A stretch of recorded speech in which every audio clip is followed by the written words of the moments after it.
to follow him up that hill. Keep a light on him!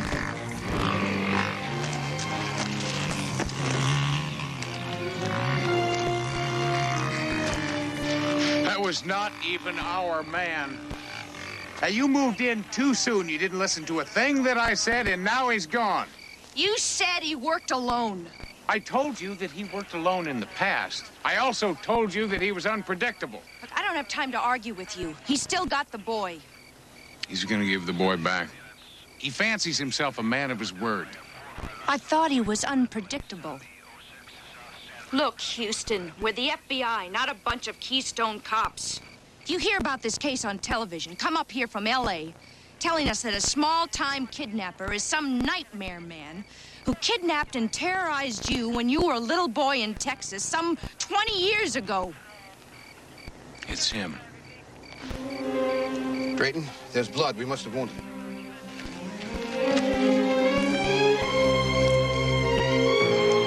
He said he'd be back.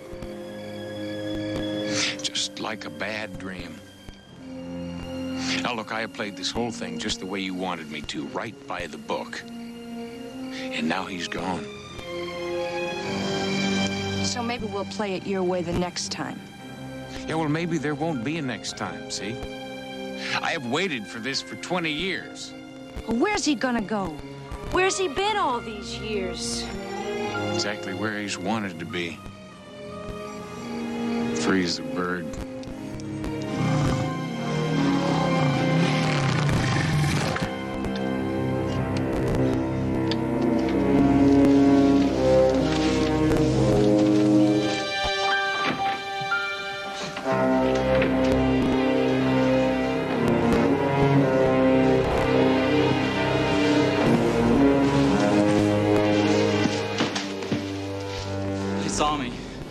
Tried to catch me, but I got away.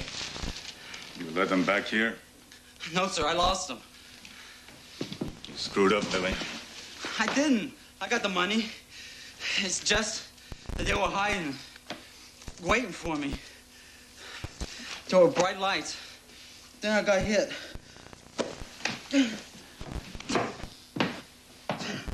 You hurt bad? You'll be all right. It's just a flesh wound. We'll be leaving now. What about him up there? Don't worry about him. He won't be doing any talking. Believe you me.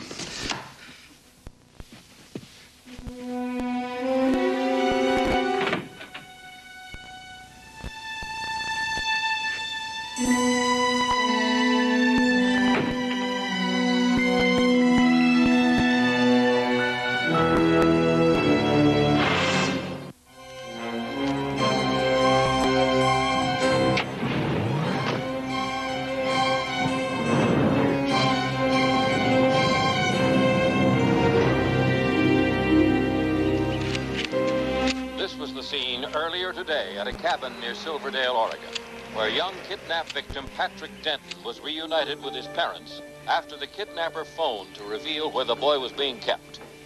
Carrying $100,000 in ransom, the kidnapper and his wounded accomplice are still at large, despite a statewide manhunt. The Denton boy, who's being held in Portland General Hospital for observation, has been unable or unwilling to describe his two captors. Special Agent Ann Strayton, who is heading up the FBI investigation, has made no official statement and refuses to disclose what progress the FBI has made to date.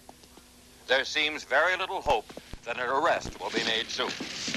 The doctor said it would be okay. In fact, he said it might help to have you talk to him. All we can do is hope. Well, my boy hasn't said more than 5 words since we got him back. He's not bruised or anything. He hasn't been beaten up or physically hurt in any way. They just scared him. I know.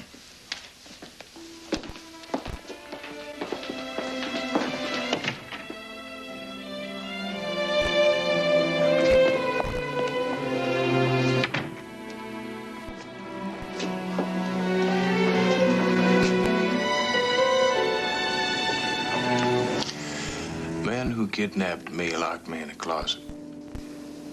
Every so often, they take me out of the closet, put me into a room,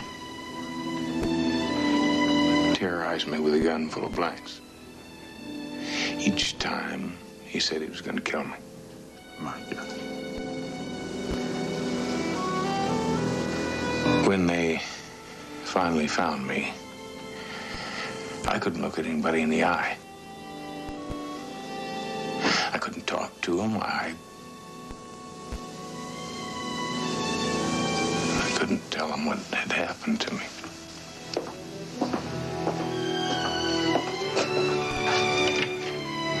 Why in God's name would anybody want to torment a little boy?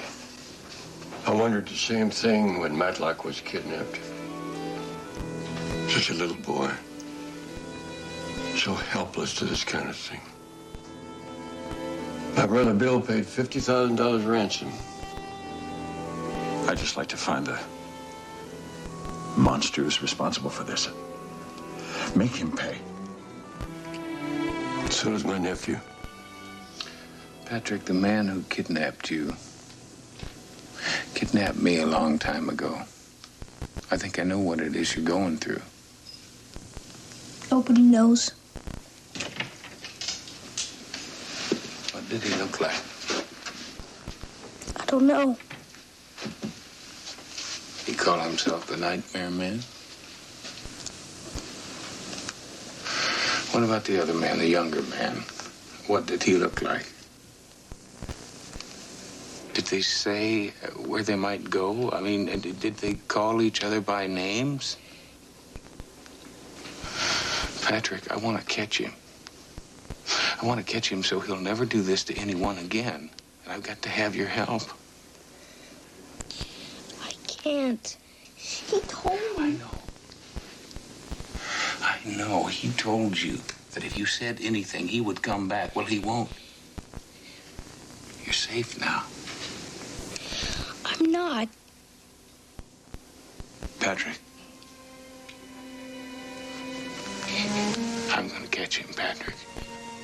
I need your help. You're the only one that can help me.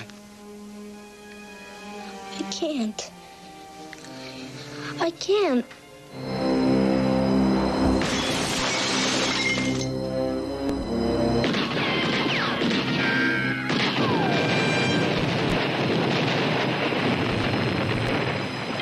Bleeding?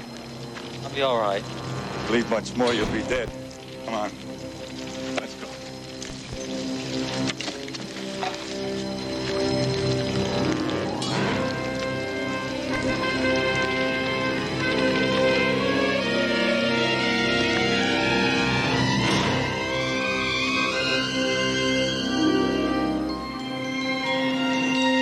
Patrick, this is a sketch that the Texas police made of the man who kidnapped me. Look anything like the man who kidnapped you?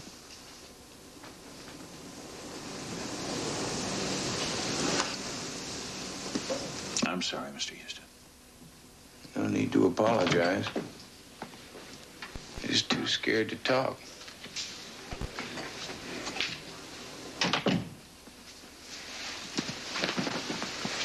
Still hasn't said a word. Takes time. Yeah. The Nightmare Man's gonna be long gone again.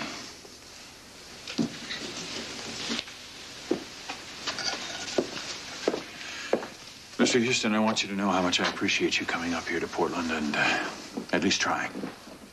I haven't given up yet, friend. It hurts you to remember, doesn't it? My nephew knows. The last thing in the world he would want to do would be to hurt you any more than you've already been hurt.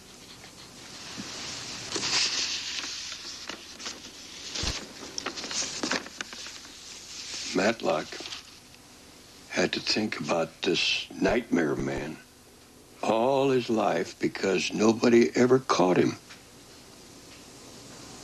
That's one of the reasons he wanted to become a private detective. Why he cares for things that some people don't give a second thought to. Like you. About what what you have to live with.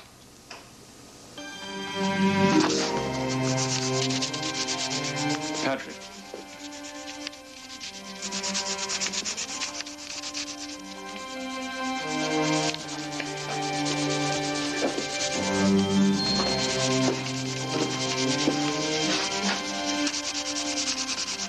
He's drawing a beard. He's drawing a beard. Patrick. God bless you, Patrick. We're gonna catch him. You and me, we are going to catch him.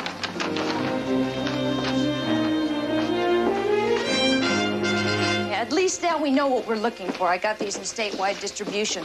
The accomplice will be needing medical attention. With luck, maybe a doctor, a hospital. Whoa. Sheriff's been looking all over for you guys. Highway patrol report. Somebody shot a salesman on 85 and stole his car.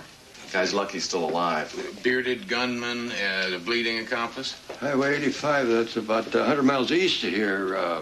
Open country. We'll be looking for a town. Yeah, Marysville. It's small, isolated, and it's got a 24-hour emergency room.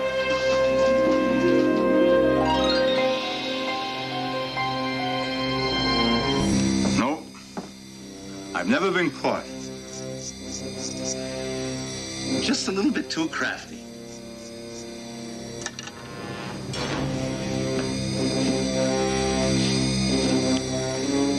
Never do or say exactly the same thing twice. Just keep moving. Don't get greedy. I only take what I need. Nothing more.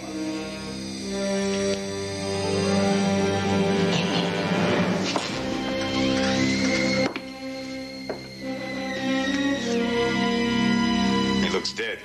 The anesthetic will wear off in an hour. You really shouldn't move him. 1 Charlie 5, Bishop to King 5. Copy? What's that? They're not calling us. We're on a network. One of the clinics calls in to play chess with a dispatcher in control. Get on the floor like him. No response from inside. We have an emergency code. No response means... Yeah, I know. It means he's in there. Let me call for some backup. Look, I haven't got that much time. Now, we played it your way last time. You remember? Listen, Houston... Agent Straighton, my nephew is going in there. Now, it's simply a matter of whether you're going to help us or watch us.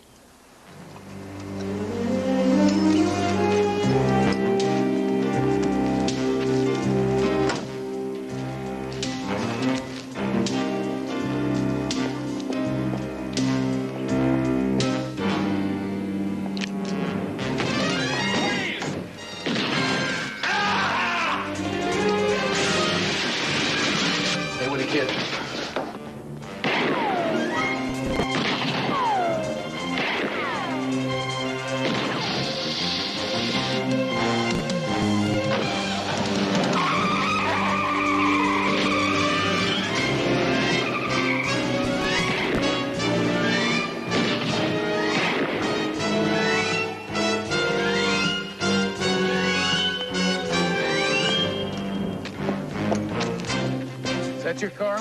Yeah, here. Go. Boy, I want you to get a hold of the highway patrol. See what you can get out of the kid inside. Bad luck. Yeah, I know. I'll call you when I get a chance.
Over. Who are you? Former victim. Name's Houston. You remember me?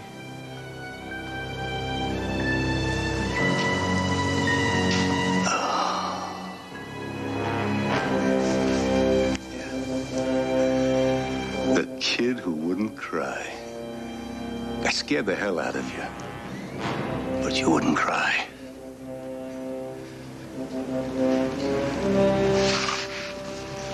Go ahead. Go ahead. Go ahead!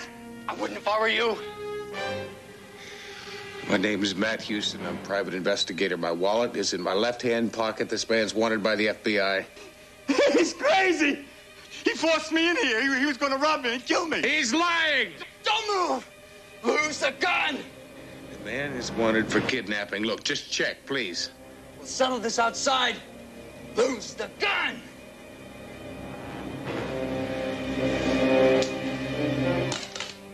Single file. Towards the door. Slowly.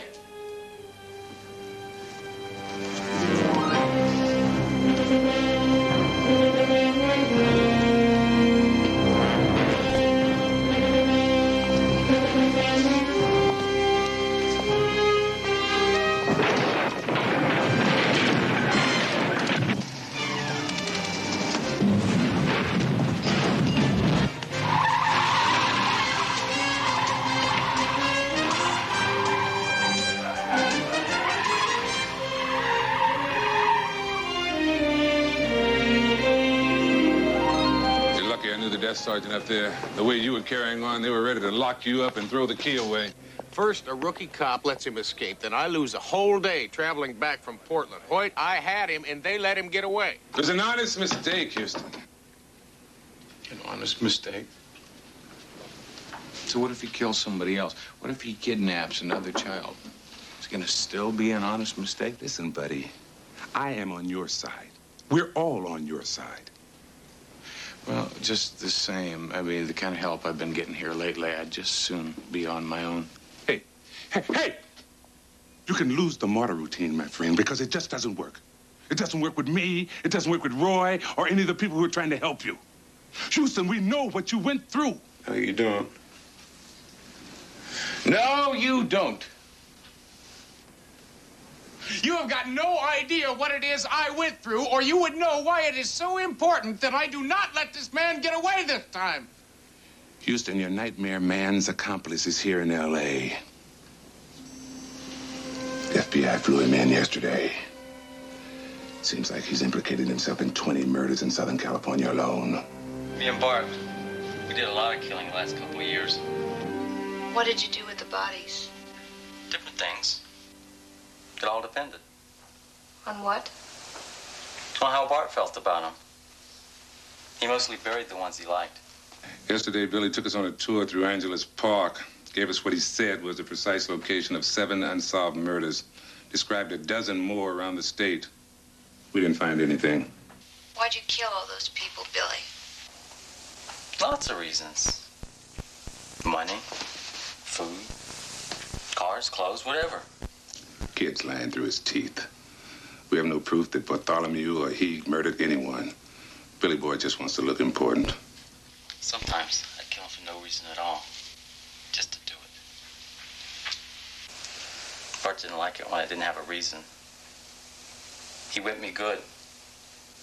Bart always has a reason. Bart.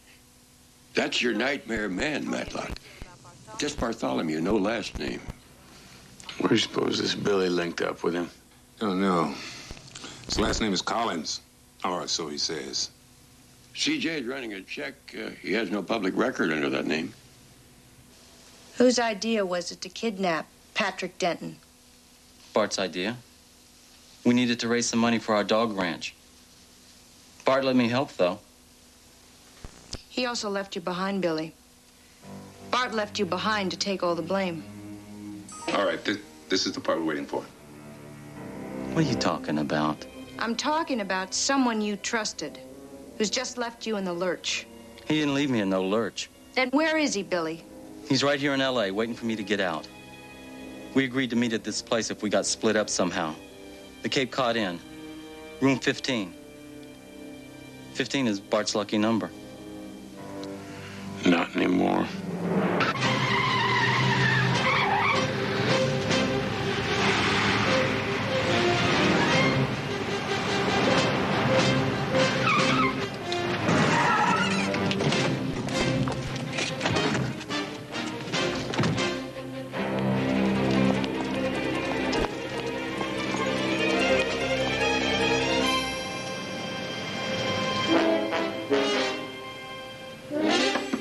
Police, open up!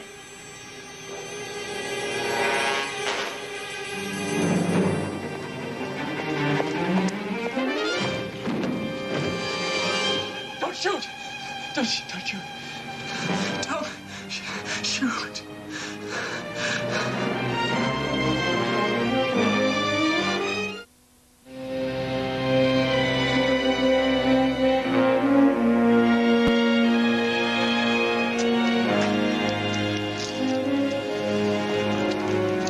Lying. Protecting Bartholomew. Why? That's what I'm going to find out. And this time, I'm going to be the one that's asking the questions. No, you're not. I just received word that Billy's been transferred to a psychiatric facility. A couple of lawyers showed up with a court order right after we left the hospital. Let me guess. We violated his constitutional rights?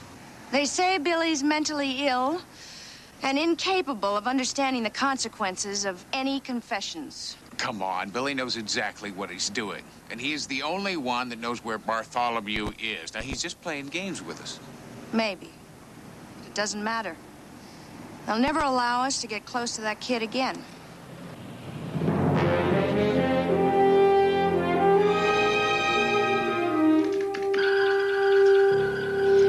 Billy Collins' real name is William Arthur Nelson, Jr. He was last seen 11 years ago, just before he was kidnapped. The ransom was $30,000.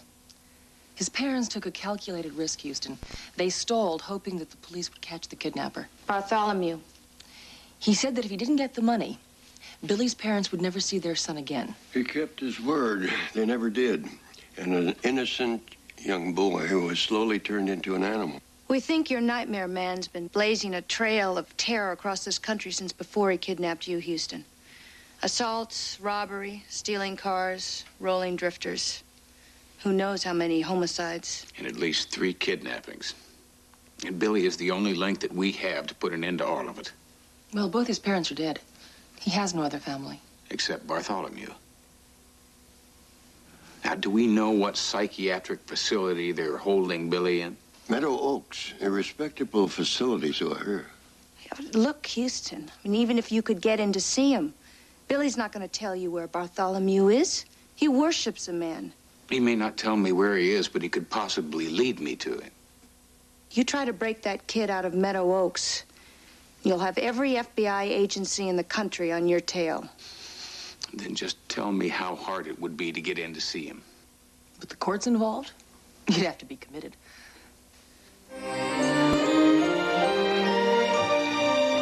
No, no, no, no! All right! Hold it. I promise. I'll go quietly. I promise. All right. Come on. All right. Thank you. So I lied. Will you tell me where the men's bathroom is? New patient? Yeah. Houston, Matlock. Manic depressive. Dr. Becker admitted him. Nurse. Better take him to the siesta wing. Sweet dreams. They drug everything around here. The water, the coffee, the gelatin, the beans. What are you in here for? I'd rather not talk about it. Yeah, well, I'm just in here for a tune-up myself. Every now and then I kind of fritz out, you know. My wife checks me in here. It's not so bad. It's kind of like a vacation. How long have I been in here? Oh, a couple of days from what I know. They always try to stabilize you for the first 36 hours. Sleep therapy, they call it. See that guy over there? That's the professor. He's a bona fide genius. Particle physics, I think. What's he doing in here? Oh, some kind of short circuit. He's terrified of being touched. It sends him into a rage.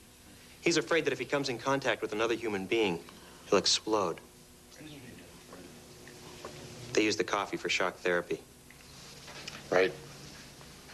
We got a murderer upstairs. A new patient? He came in just before you. They're treating him like some kind of celebrity. I mean, he's got Ward C all to himself. What do you have to do to get into this Ward C? From here? No, you have to be sick or hurt. It's the infirmary.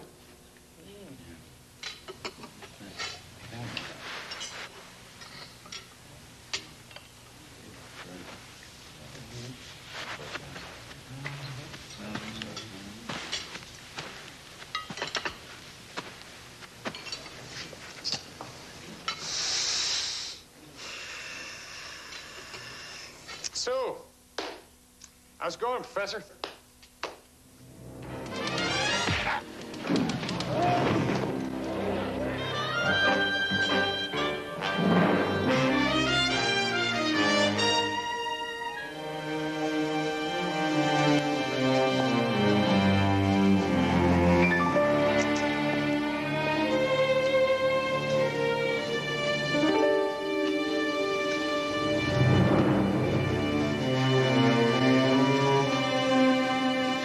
What are you staring at? Get out of my face.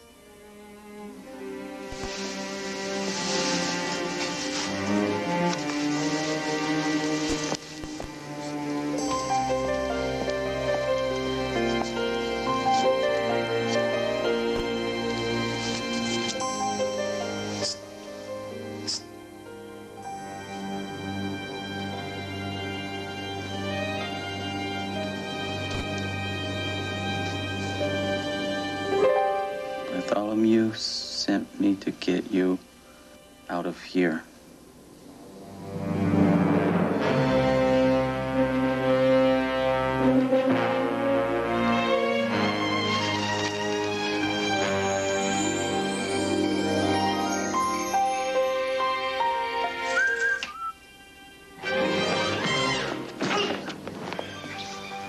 One sound and I'm gonna break your neck.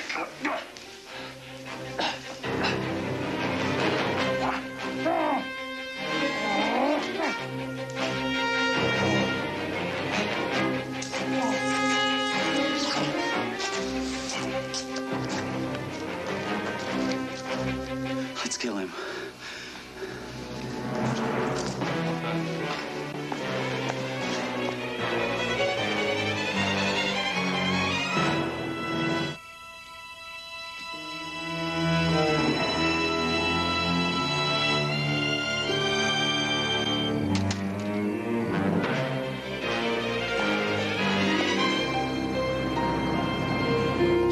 I want every available man out there looking for him. Sir, one of them is on our side. Wrong. He's guilty of aiding and abetting, Lieutenant. I just hope we don't find out this was some kind of a conspiracy. Cassidy, the memory of this man has haunted Houston all his life. Commander, he couldn't think of another way to get to him. Well, then he should have tried harder. The boy's to be considered armed and extremely dangerous. And if Houston gets in the way,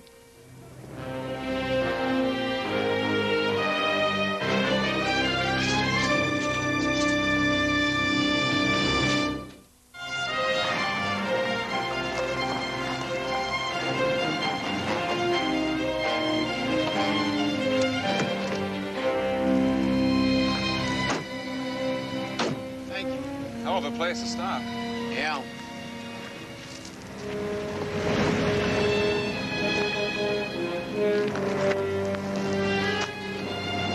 Bart would have killed him and took the car. Yeah, well, I'm not Bart. But you gotta be careful. They're looking for us. I'm important. I'm probably on the 10 most wanted list. Right. Look, how much further have we got to go? We're close. Come on. Think Bart will be surprised to see us so soon? Oh, I bet you he will.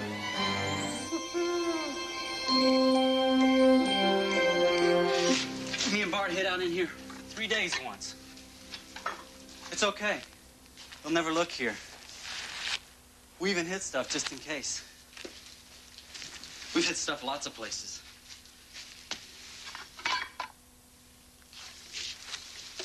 Hey, that's mine.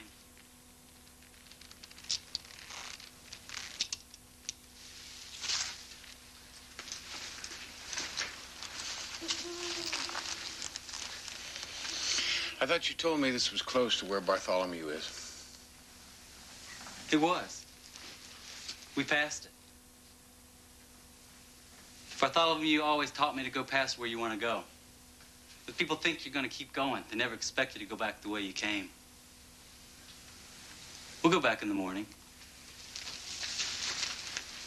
You don't seem like anyone Bart would know.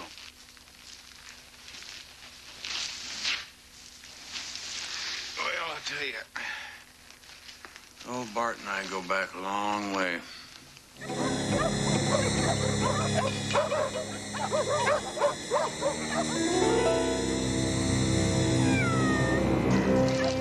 This is it. This is our dog ranch. Bart's and mine. It's all ours. He must be inside. Yo, Bart!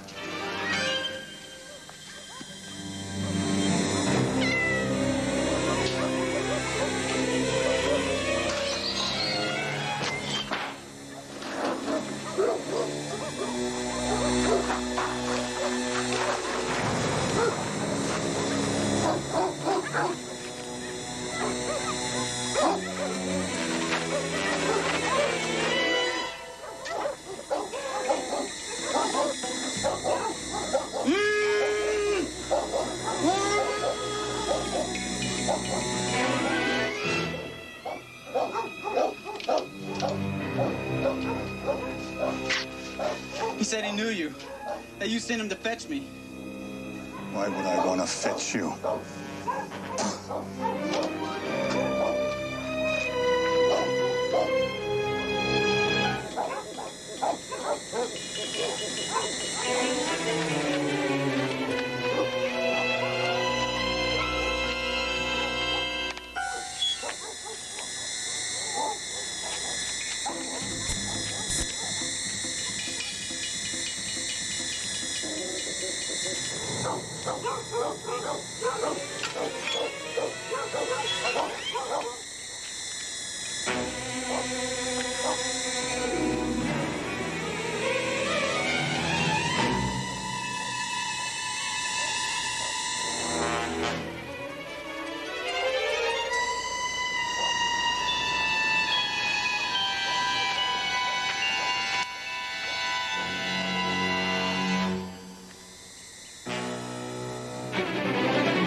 Now, lose the gun.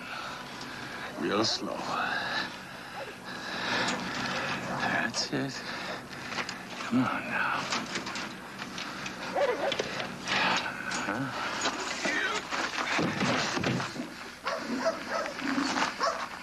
Circles. This is how I started, too. With a revenge killing. And then it got easier and easier. With the Jawbone of an ass. I've slain 1,000 men. Now you just terrorize little boys. Like you.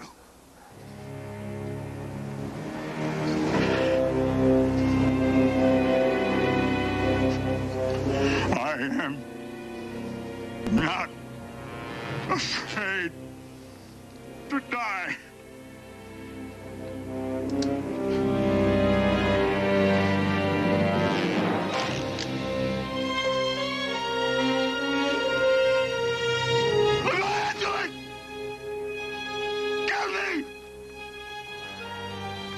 I created you in my own image.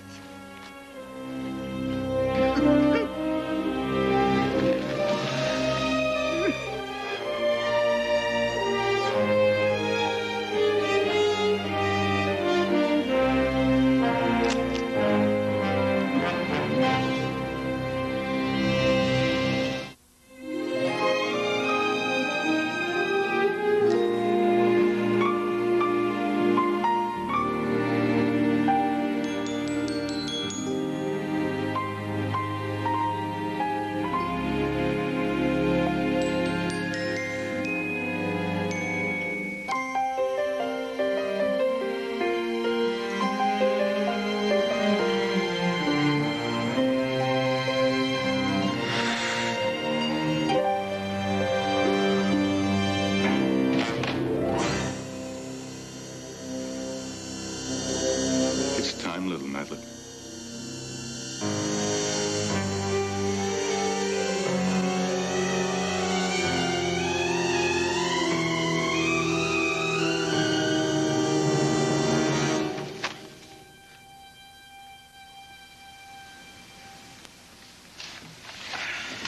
I hope we didn't startle you. I just wanted to say thanks. I didn't think you'd mind. No. I mean, not at all. I was just looking at some papers. And, I don't know. I must have dozed off, I guess. What you've done, Mr. Houston, I can't thank you enough. How's the boy doing? Coming along fine. He doesn't talk a whole lot yet, but that'll come in time.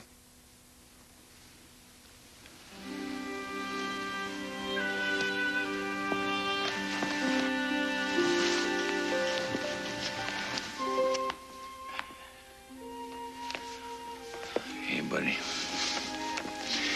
You know, I told you I'd get him. And that he wouldn't come back. He comes back. My dreams.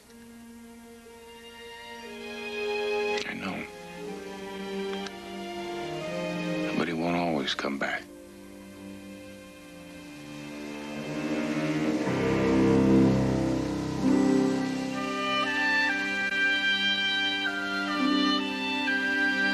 Would you hand me that lighter?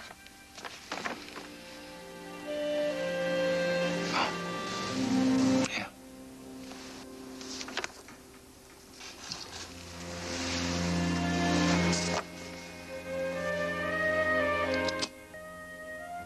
Go ahead. I was thinking about doing the same thing myself.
Bill Robinson from KPRZ News, reporting live from the Osaki Hotel, where a man has perched himself on the roof and is threatening to jump.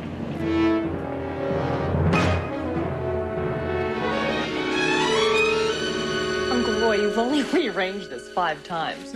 Yeah, I know. I guess I'm a little nervous. Well, don't be. It's going to be perfect. You know, every year since Will was reported missing in action in Vietnam, his mother used to bake a cake on his birthday. And then Flo and I would have dinner alone, and we'd bring out the cake and light the candles and make a wish.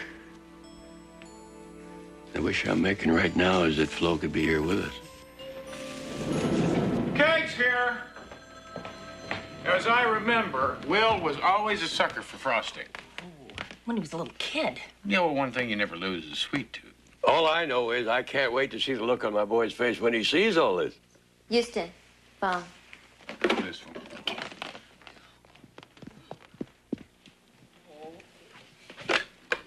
Houston. This is Lieutenant Zach Manson, Police Department. I'm at the Osaki Hotel. Got a man sitting on the edge of the roof here threatening to jump. Well, I don't quite understand, Lieutenant. Why are you calling me? He says he's your cousin Will. Will Houston. The only 2 people he's agreed to talk to are you and a lawyer named C.J. Parsons, but nobody else, especially his father.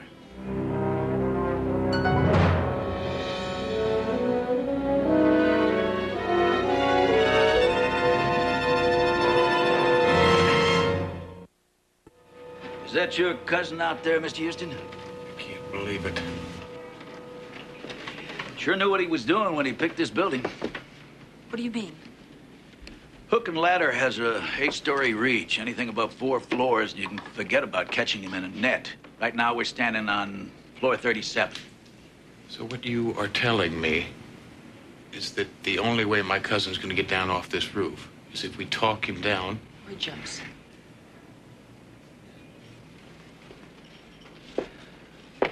Do you know why he would do something like this? Yes, I do. He spent 12 years in a prison camp inside of Cambodia, and he was just rescued 3 months ago. CJ, get a hold of the VA. They've got psychiatrists who specialize in this kind of thing. I'll get the best they have as soon as I can.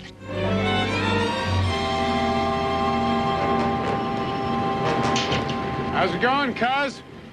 Don't come any closer. Well, what the hell are you doing up here? Please. Don't tell Dad. Sounds like we're kids again, and I just bent the fender on his Buick, huh? I don't think I can take him seeing me like this, Matt. I won't tell him. All those years, locked up in a cage like an animal, bent over and shackled. Only thing that kept me going was thought of coming home. But home isn't home anymore, Matt. Will, I know what you've had to go through to adjust, but you got people that you can lean on here, people that want to help you. I'm 35 years old today. Some happy birthday, huh? What have I got to show for it? No wife, no kids, no... nothing. Talking about your girlfriend, Mary?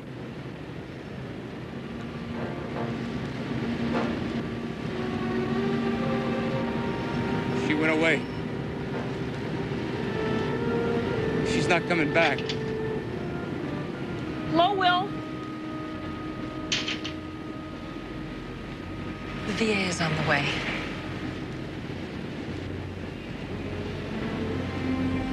Look, Will, jumping off this building is not going to bring Mary back. No. But it'll put an end to my hoping that she will. Will, there must be some kind of a misunderstanding. People who leave letters saying, I'm not coming back, and don't bother trying to find me, make themselves very clear. Let me try and find her. She doesn't want to be found. Now, look, I found you in the jungles of Cambodia. How hard can this be, Will? Let me give it a shot. Let me find her. Look, you two can sit down face to face, talk it out, find out what happened here. Where does she live? On a houseboat. In the marina, someplace. I don't know. She always insisted we meet at my place. Well, you gotta promise me something. Don't ask me to come in off this ledge, Matt. I can't be with the rest of the world. Just promise me that you're gonna be here when I get back, all right? No deals.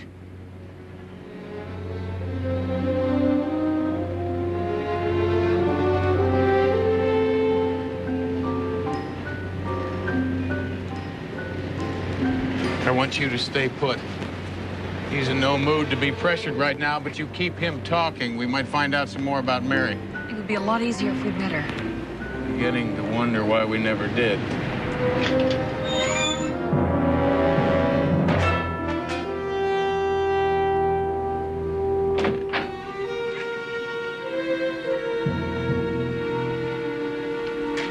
Uncle Roy, how'd you find out? When you and CJ hightailed it out of the party, it didn't take a brain surgeon to figure out something was wrong.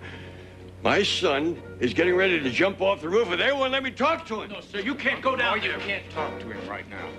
Will is all mixed up inside and hurting. I'm hurting too, and I'm going to talk to my boy. No, you are not. Don't you understand? He doesn't want you to see him like this. I mean, you go out there right now, and he may jump.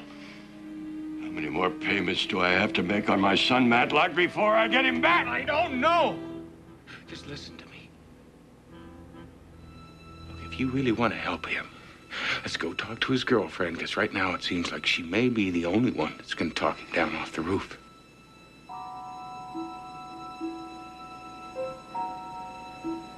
Where do we start? By trying to find her. Come on. Hey, Chris, it's Houston. Now, I need an address. Trace this number, 555-7566.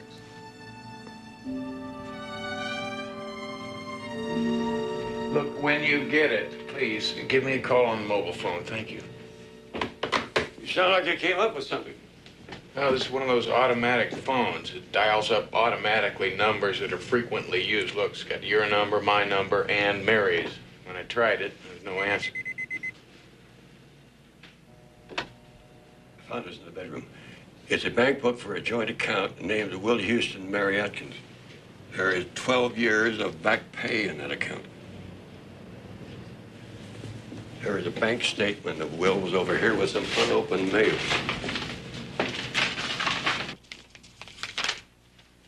Mary Atkins closed out the account? She conned Will out of every last cent.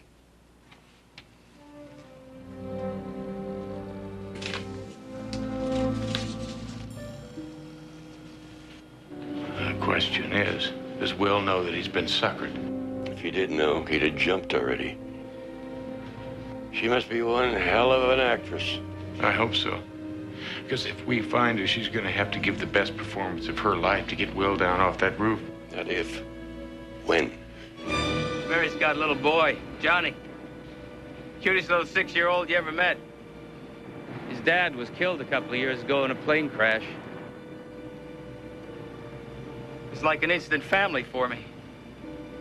Sounds like you love them both very much.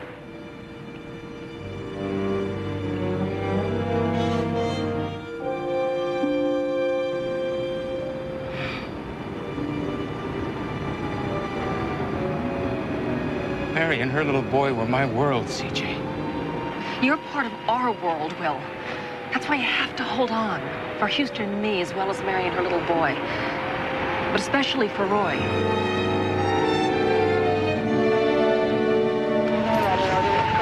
What do you know about that guy up on the roof? Don't know anything about him at all. Photographer? Yeah, Tattletale magazine. Here we go. I bet this guy knows something. Yeah. Dr. Dyer, VA Hospital. Hey, is that guy up on the roof a vet? Oh, come on, Tattletale Magazine, give me a break, buddy. Hey! Chris traced Will's girlfriend's telephone number to the Harbor Marina, berth 507. It's gotta be it, just up ahead.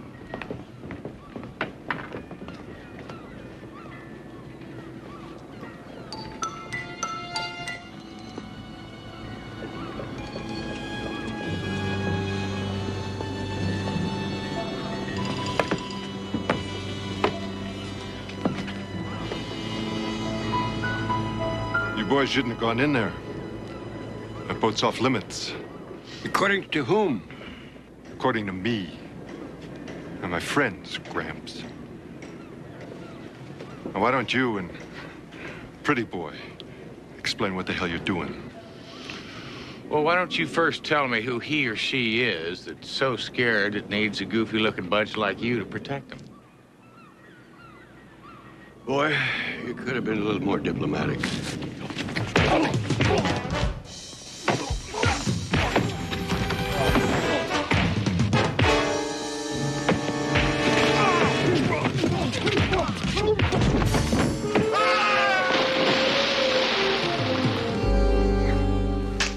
Don't shoot, man, please. The houseboat belongs to a guy that hangs out at a bar on the other side of the marina, the dry dock. What's the guy's name? Fiskus. Joe Fiskus. Come on, get out of here. Let's drop by the dry dock. I'm buying.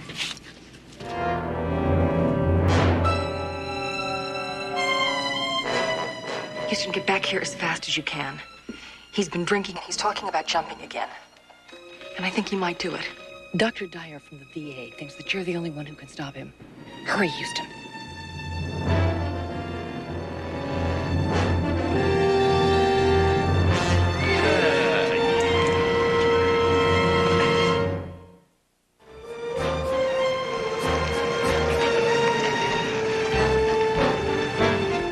Now, look, just promise me you won't do anything on your own. But I ought to go up there with you. We have been through that before. You know what might happen if Will sees you up there. Now, just promise me. All right, I'll wait at the office. Thank you.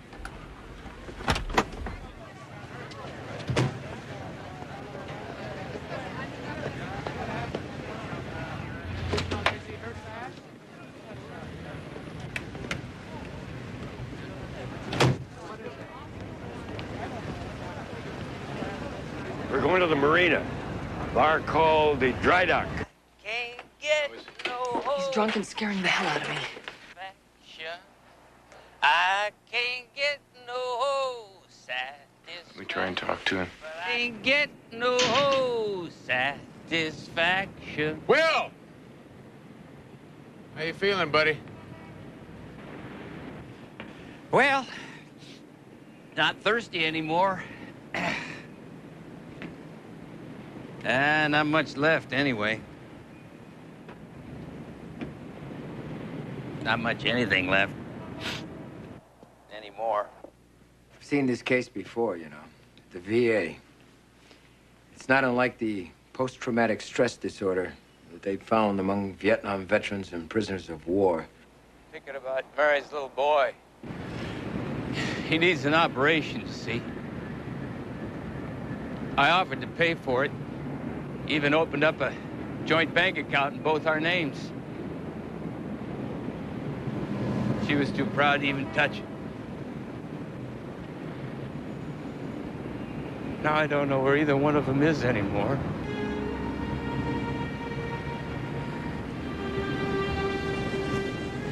It's getting cold up here. Take my jacket, Will. No, really. Take it. Please. Here.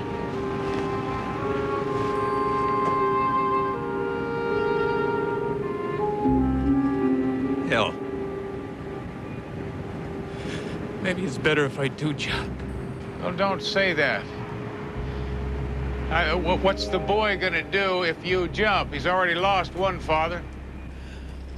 Oh, his mother will find somebody else. She probably already has. Nobody better than you, Will.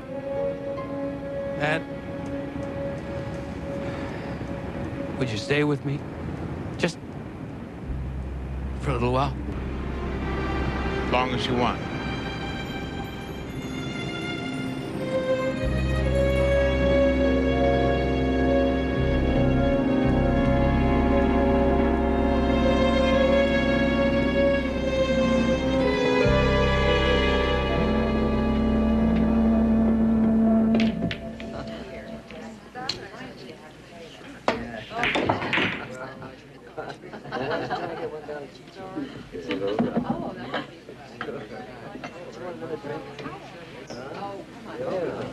What'll it be? Information. I'm looking for Joe Fiskus. Hey, Fiskus, someone's looking for you. She cute? It's about my boy, Will Houston.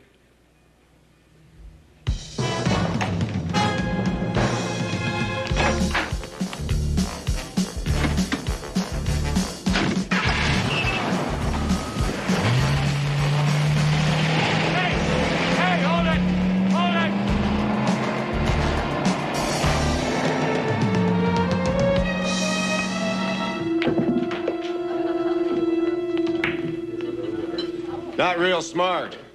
Coming down here without Pretty Boy and his 45. I thought we put you in your place once today, son. Yeah? Well, the way I see it, you and I got a little unfinished business. And I'm gonna enjoy it. So am I.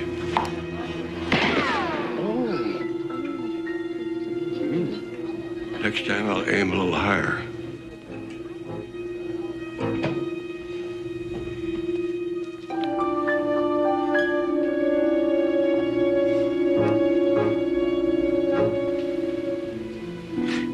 You're too old to be a cop. You're the one Fiskus conned? No, he conned my son.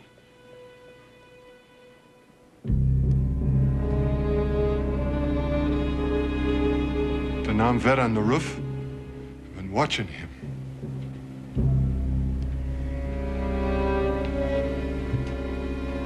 The reason I came back from Nam, only half crazy, is because I wasn't any good before I went in. It's guys like your kid that it really ate alive. I bet he volunteered.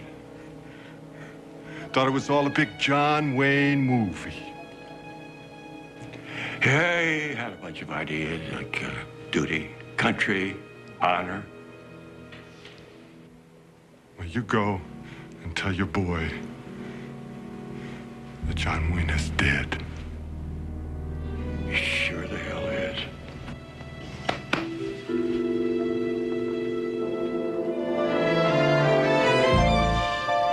You remember that summer that we spent out in Colorado? Had all the fresh air we could breathe, all the fresh fish we could eat. Yeah. That's why I bought the place up at Big Bear when I got back. 12 years in the cage. Makes you yearn for the wide open spaces. At least you don't have to worry about your daddy catching us smoking cigarettes behind the garage anymore. Remember, I got the lecture of my life. Yeah. I got the licking.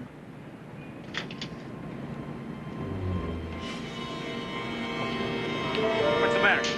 Just take it easy. What's wrong? What does she want? Roy's inside. He thinks he's found a lead on Mary. I said, what does she want? Damn it, will you just relax, Will? Look, I'm telling you, if I'm gonna find Mary, I've got to get out of here for a little while. Take it easy.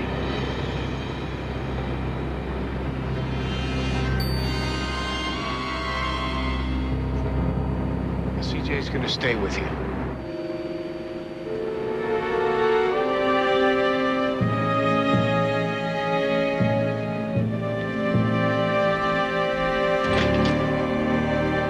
How is he? Well, he's all right for now.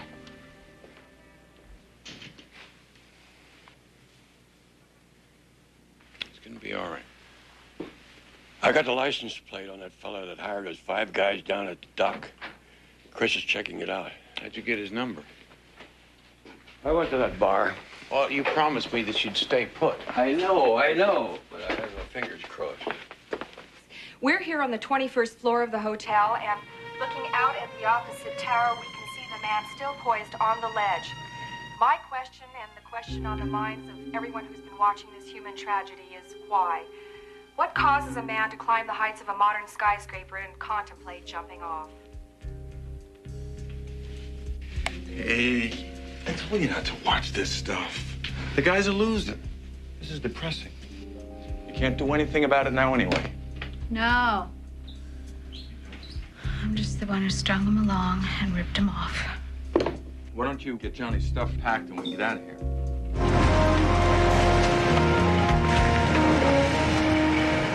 Can I trust you not to surprise me this time? I'm sounding like my uncle. Walk over the rear.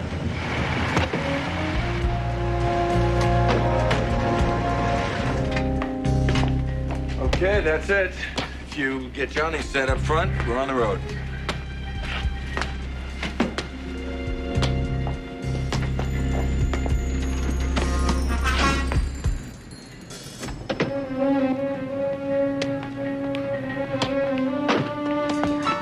Holly, get in and drive. Hey! Come on, move! Move!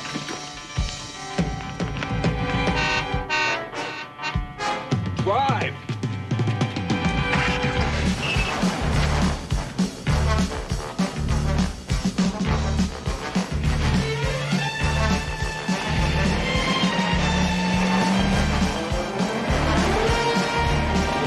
Look out! Go! Go! Don't worry about them. I'll get them after I get you to a hospital. Easy.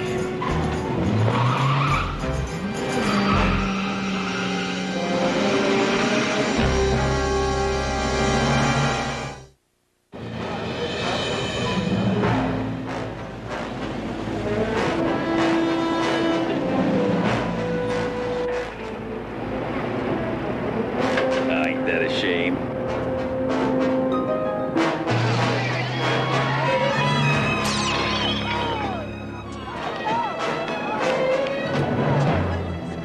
Hey, sportsman! Huh? How you doing? Yeah.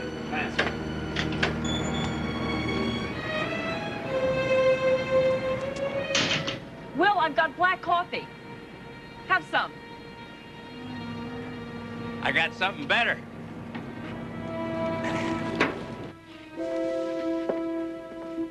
Well? I hope he doesn't have another bottle of that 100-proof courage in that sack. If he gets any drunker, he may fall off. Huh? Oh, great. This is all we need. Doctor, get away from that window.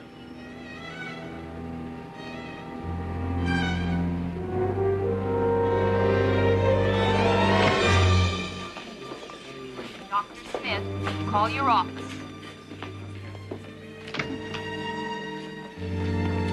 Your uncle is a lucky man, Mr. Houston. I know. The man who shot him hadn't been using birdshot. There wouldn't be a leg left of men. All the same, I have ordered him to stay here overnight. Thank you, Doctor. I hope that was good news about Roy. That was. Any word on the man who shot him? I've already issued out an APB on him, Joseph Fiscus. Con artist from way back.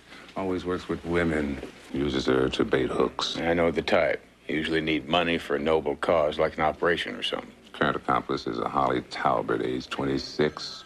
Been in and out of trouble since she was 14. She and Fiscus been together now for a year. Mr. Houston? Yes. There's a call for you from a C.J. Parsons. Man has Houston, Chris told me where to find you. How is Uncle Roy? Oh, very lucky. How's his son?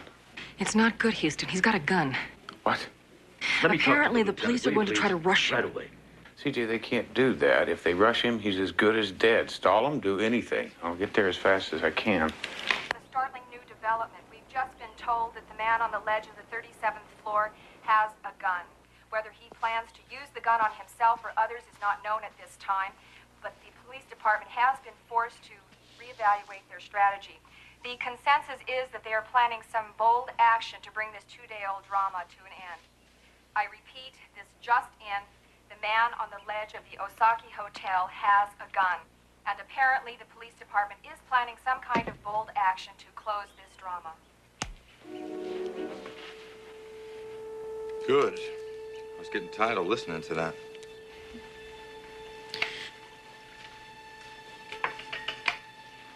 I want to quit. Fix me a drink, will you? You didn't hear me. I said I want out. I don't believe this. You're all shook because one guy is threatening to off himself? What's the difference between this guy and all the other pigeons we plucked? Because the others didn't try and kill themselves, Joe. I think Will really cared for me. Well, of course he cared for you. He wouldn't give you his money if you didn't go for your act.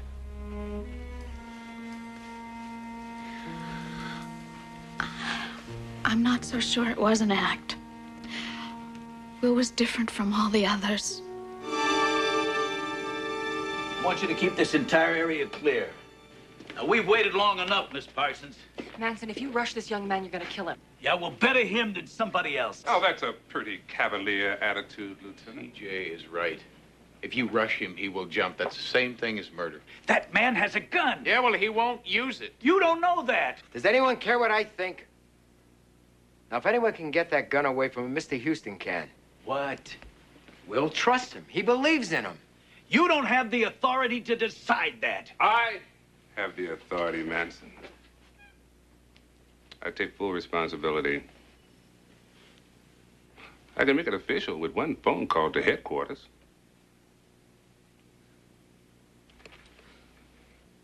It's your career.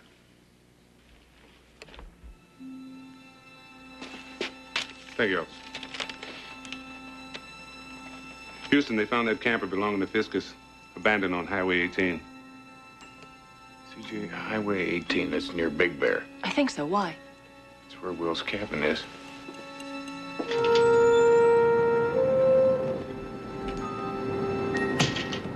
It's a nice gun. Not really. Want to give it to me? No? Did you find her? Maybe. Mary knows where your place up at Big Bear is, doesn't she? I used to take her and Johnny up there almost every weekend. Think that's where she is? Well, I need more time to try and find her and bring her back here. What are you waiting for? The gun, Will.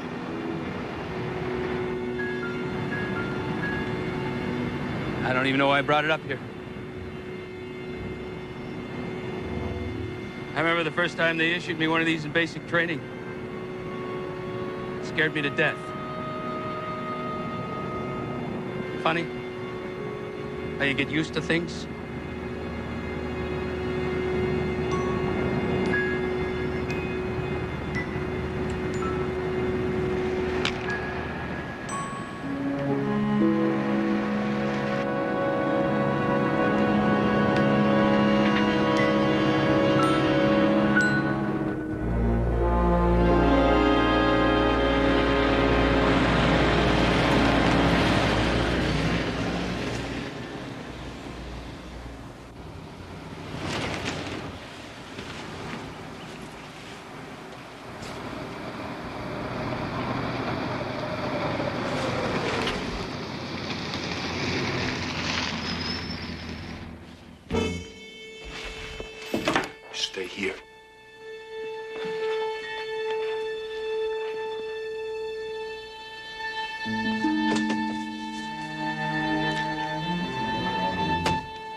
are you? What do you want? Understand that you are a friend of my cousin, Will Houston. I never meant for anything like this to happen. Good, because you're coming back to Los Angeles with me. We're going to drop Johnny and your friend down there off with the police for safekeeping, and then you and I are going up on that roof, and we're going to talk to Will. Are you crazy? I'm not going back there. If he jumps, you pushed him, lady. You going to be able to live with that? What am I going to say? Whatever it takes to get him off that roof.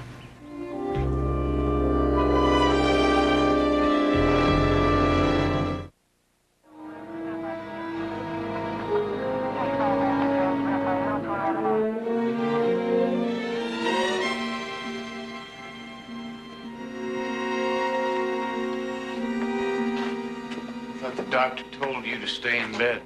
I couldn't stay away. That's my son out there. I'm sorry. I didn't mean for it to go this far. That doesn't matter. All that matters now is that it doesn't go any further. What if he doesn't believe me? And Well, you just think of him as a new mark, huh? With a 5-figure bank account that needs clearing out. oh, thanks. I wasn't feeling quite low enough. No, you listen to me, lady. I grew up with Will. I've known him all my life, and I love him very much. I don't know if that word means anything to you or not, but I sure hope it does. Because you're it. Whether he lives or dies depends solely on what you do and say out there on that roof. Now, let's go.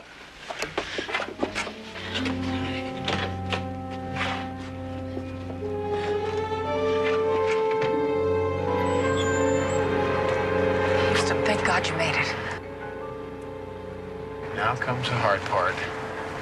Now, you know what to say. Tell him you still love him very much. You're sorry as hell for running off the way that you did, but you're very confused. But I've straightened things out and everything's going to be okay. Because I really love you, Will. Don't worry. I'm great with suckers.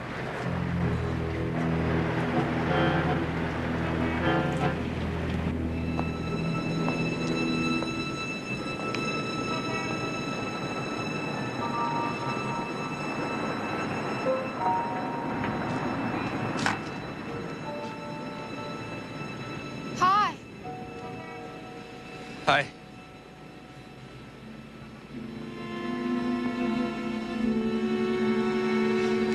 How's Johnny? He's fine. I think he misses you.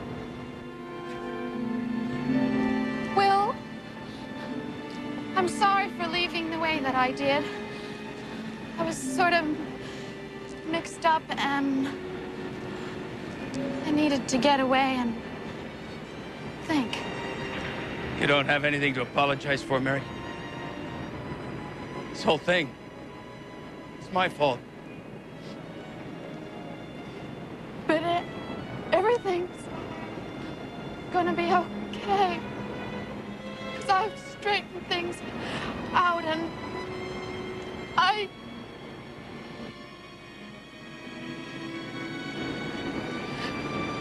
Why do you have to keep looking at me like that?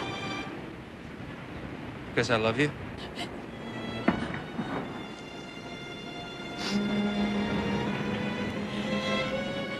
Well, Mary's dead. There never was a Mary. My name is Holly. I make my living out of cheating guys like you out of their money.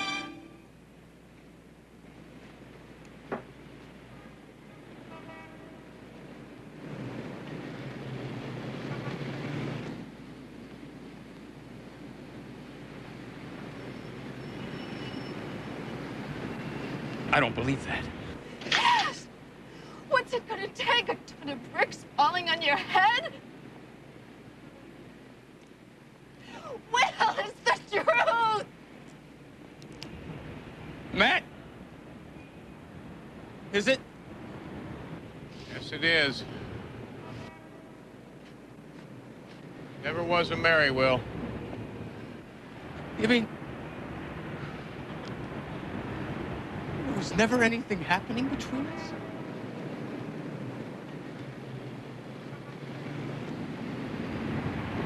All that was strictly business? Not that it matters anymore. But just for the record, I think you're the only man I could have ever loved. I was hoping this would be a lot easier, Will. But now you know. Now you know what the score is. Oh, yeah. Yeah, I brought you in living color. Just a scam. No! Not a scam. Dad. They told me if I came up here, you'd jump. If you do, I'm coming right after you. Dad. I let you down. Never in a million years. Let's go home, son. Dad, I... Please, Will. Let's give it a chance, huh? Give us a chance. It's gonna be pretty damn lonely around here if you and your dad jump.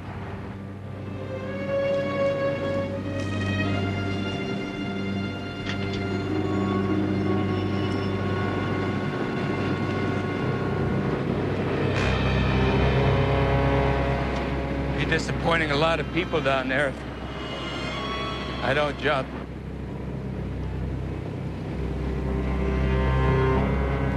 Please, Will.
Not as good as a jump, but the reunion angle will at least make page 3. Oh, you'll love it. Hey, wait a minute. Hey, what do you think you're doing? Come on, give me a break. Send me a bill. Hey, officer, I'm from Tattletale Magazine. Officer, hey, listen, my car's in the back. Look, listen, hey. Let's go home.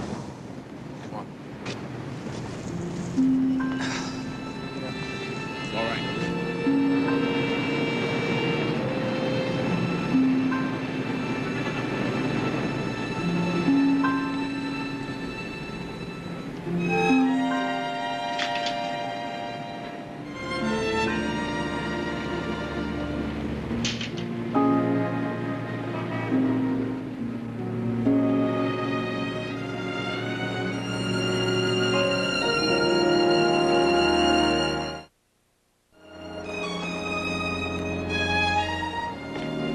Holly and Johnny are back home in Tucson with her mom. She sounded good, though. Happy, hopeful. Well, since you're going to Santa Fe, Tucson is not too much out of the way in case you wanted to stop by and say hello. Well, I happen to be way ahead of you, Dad. Look, I don't get you. I mean, your son is going away for who knows how long, and you're treating it as though he's going away for a day of fishing. I mean, you waited 12 years for him to get home. Well, home, Matlock, is not a place on the map. It's a state of mind. This is true. You take care of yourself, Will. Oh, I will. But only if you promise to keep my dear cousin in line. Take care.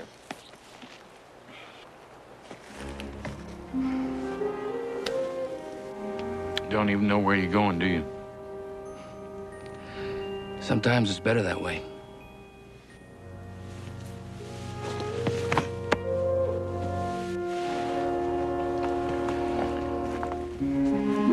You sure you don't mind my leaving? Not as long as you come back. I'll be back.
Please, let me in. Lady.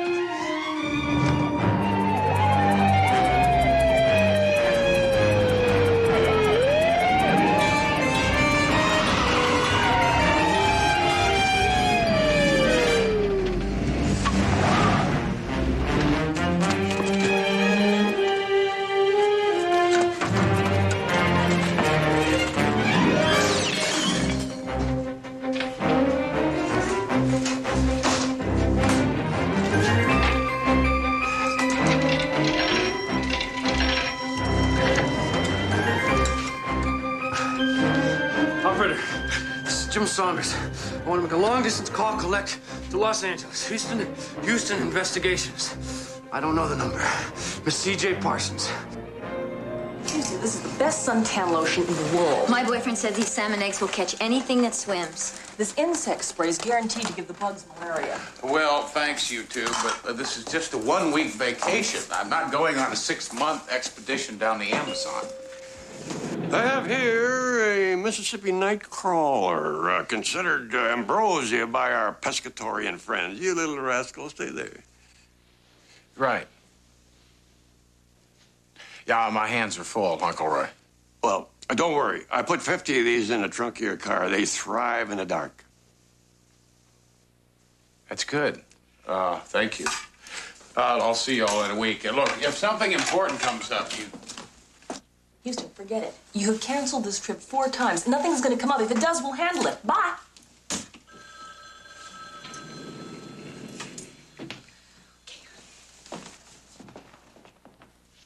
CJ, it's a collect call from a Jim Saunders. He says it's an emergency. I'll take it. Jim, hello. What is it? Oh, C.J., thank God you're there. I'm in Bancroft. Julia wanted me to come up here and take care of a couple of things, but... Check what things out? Hello?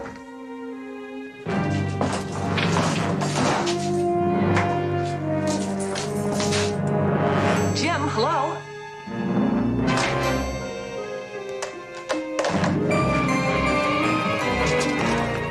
That's my car!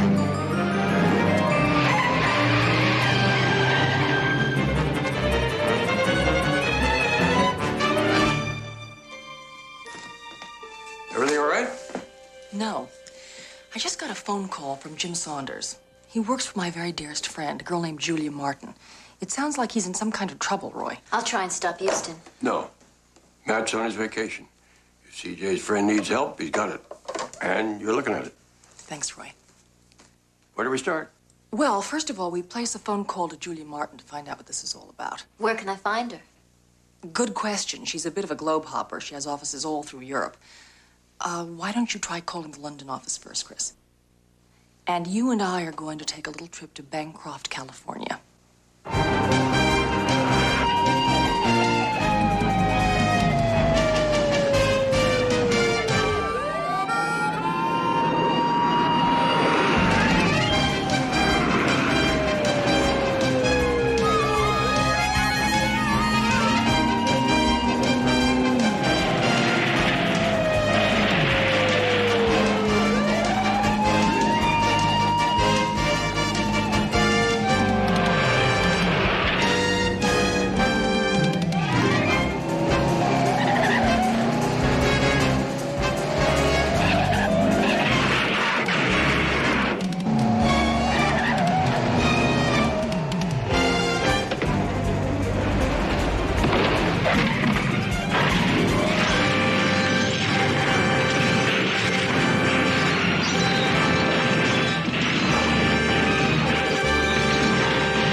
Wanted him alive, you idiot! Oliver, the man's car went out of control and it blew up. Now, what was I supposed to do? What about the bank records he stole from me? They went up in smoke along with him. Well, congratulations, gentlemen. We just graduated from embezzlement to murder. We might as well just cash in our chips and disappear. Why? We're the only ones that know Saunders is dead. If anybody finds him, they'll think it was an accident. Sheriff's right, Mr. Bancroft. You convinced all the folks in town that Saunders worked for a rival oil company. And that company was planning to slant drill in our fields, pump all the oil out, and cheat everybody here in Bancroft out of that oil money that you promised them, and that's what we tell them. Well, we can't hide the truth forever. I mean, once Saunders doesn't report back to Julia, she's going to send in others to investigate. They're bound to find out that we've been borrowing her money to drill for oil, right? Yeah. How much money's left in Julia's account? 400,000, give or take. I think I know exactly how to handle this situation.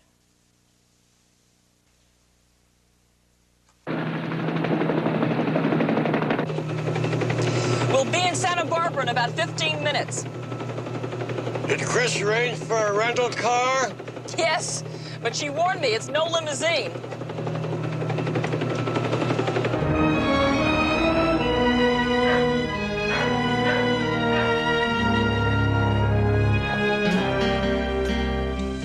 Grell. Take Saunders' car up to that old shack behind the landfill. Stash it in there. And hey, get out of uniform. Okay?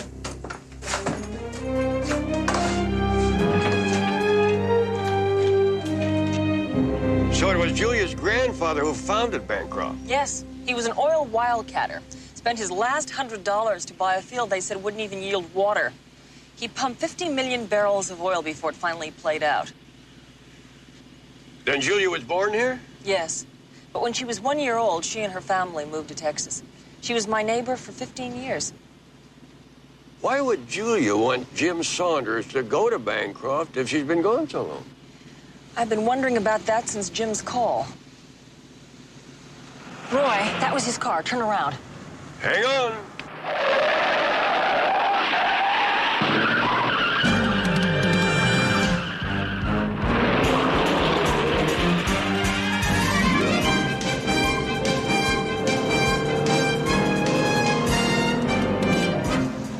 You sure that's Jim's car? I sure am. He's got personalized license plates. Well, in that case, he won't mind saying hello to an old friend.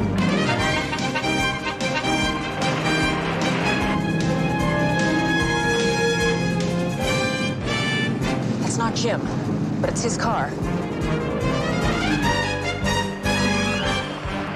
Well, let's pull him over and find out what's going on.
CJ!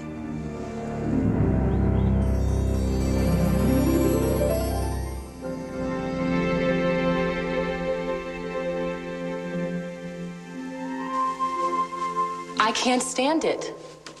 Open it. I can't. Not ever? Julie, it's too thin. I have the feeling it's a rejection, and if it is, I don't know what I'm gonna do. CJ, if I can get in, you can get in. Look, if I don't make it into Harvard Law School, do you still want me to be your law partner? Hey, come on, what kind of silly question is that? Of course I will. But first, we are going to open this.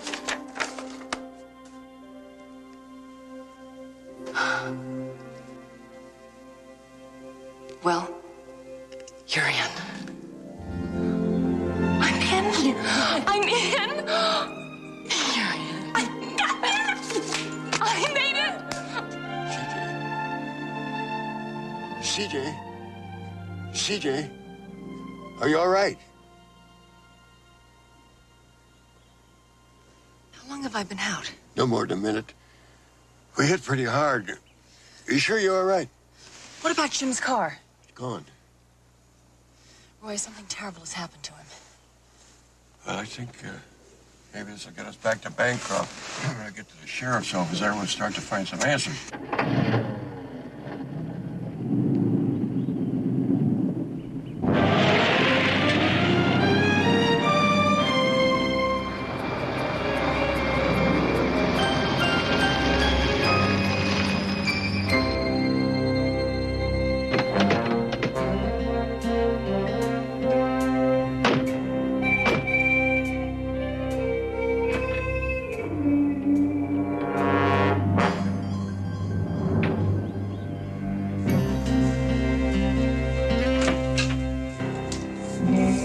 Morning.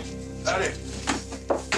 We are looking for a visitor to your town, young fellow named Jim Saunders. Tall, early 30s, dark hair. Aha. Well, now, this Saunders fella, does he drive a spiffy silver sports car? Yes, he does. That was parked in front of the hotel yesterday. You might inquire over there. Have you seen him today? No. Are you sure about that?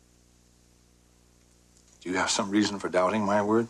I'm sorry, but Jim called me yesterday and asked me to meet him here. The conversation was cut short. It sounded like he was in some kind of trouble. Trouble? And a few minutes ago, some stranger driving Jim's car ran us off the road. Huh. Well, it does sound like you have cause for concern, and I'll look into it. But I gotta warn you, I'm only a two-man department, so I can't make any big promises, but I'll ask around. Well, thank you very much. We appreciate anything you can do.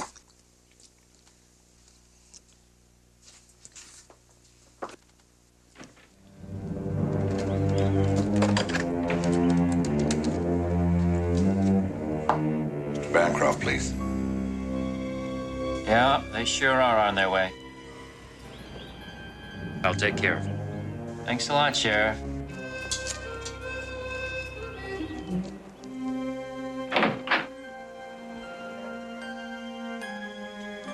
Good day, folks. Welcome to Bancroft. Help you? Howdy. We're looking for a friend, a young man named Jim Saunders. Yeah, he checked in yesterday. Checked out a few hours later. Said an emergency came up.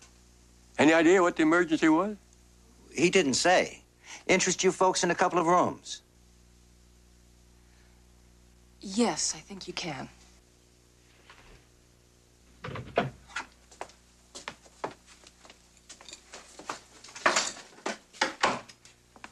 You thinking of interrupting Houston's vacation? I think someone outside of this town ought to know what's going on inside of it, just in case. In case what, Roy? Just in case we end up disappearing like Jim Saunders.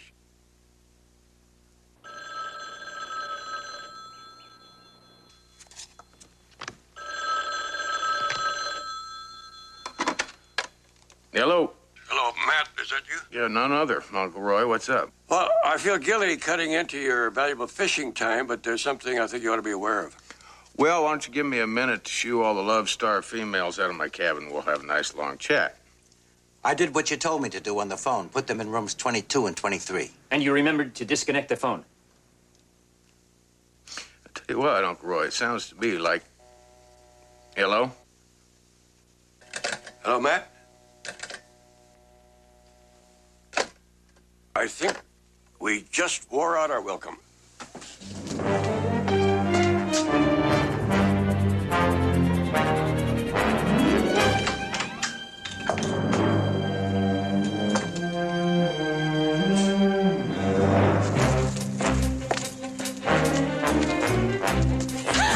My name is Moonshine Moody. I understand that you folks are looking for Mr. Saunders. You know where he is? Come on, follow me.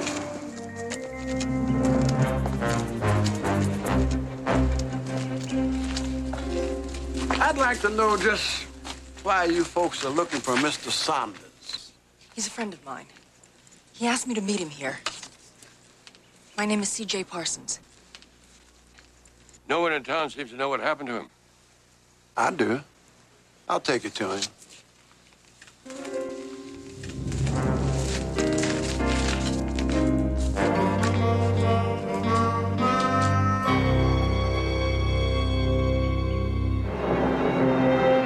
What's the word on Julia Martin, Chris? I haven't been able to locate her anywhere, Houston. I tried all her offices. London, Paris, Rome, you name it, I phoned it. But keep trying and keep in touch. I'll check in from Bancroft if I haven't heard from him.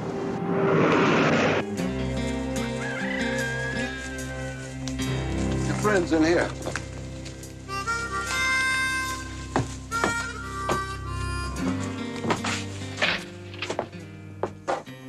Jim?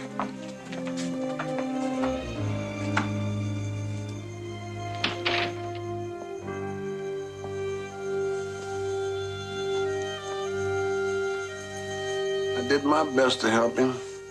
All busted up inside from the crash. I'm sorry, miss. Real sorry. But the sheriff's the one who did it. They're all involved, every one of them. Involved in what? Before your friend died, he gave me these.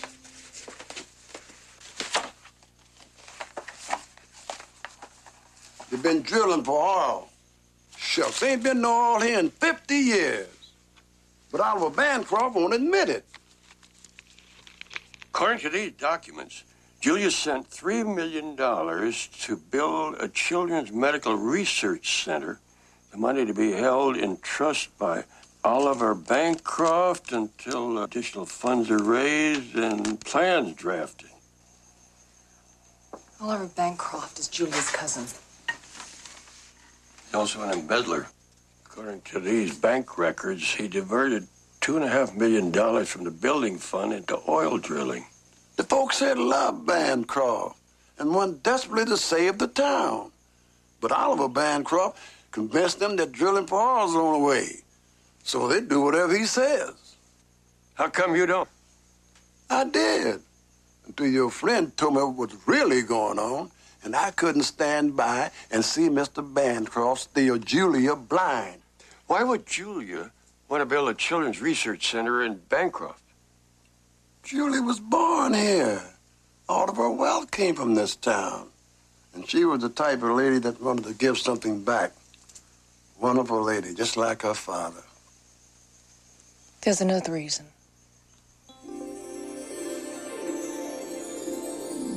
Julia? Everybody downstairs is waiting for you. Hey, we made it, didn't we? 4 years of college and 3 years of law. And we're just getting started.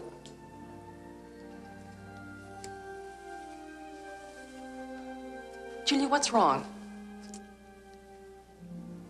I'm gonna have to give you a rain check on that legal crusade partner.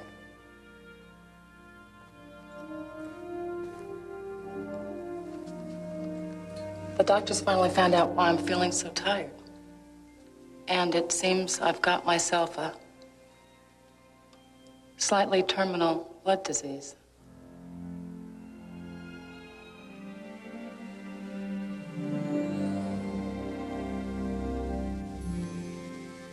I wanted very badly to leave my mark, CJ. I wanted very bad to leave something important behind. And you will. I know you will.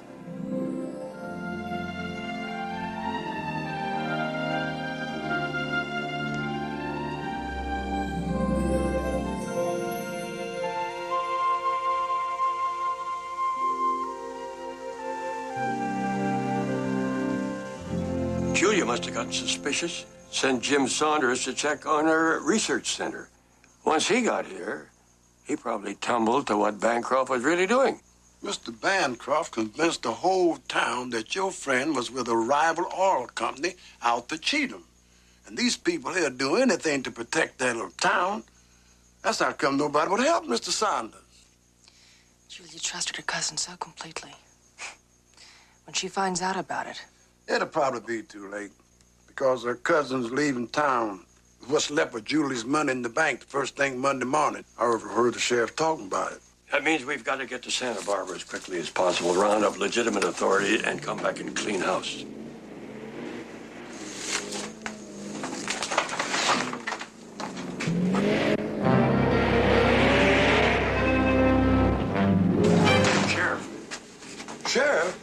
door.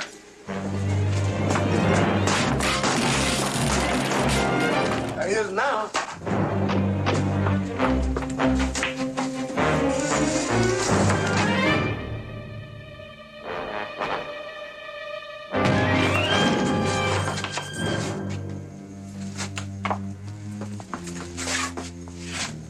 Wait a minute, I thought he burned up in that station wagon.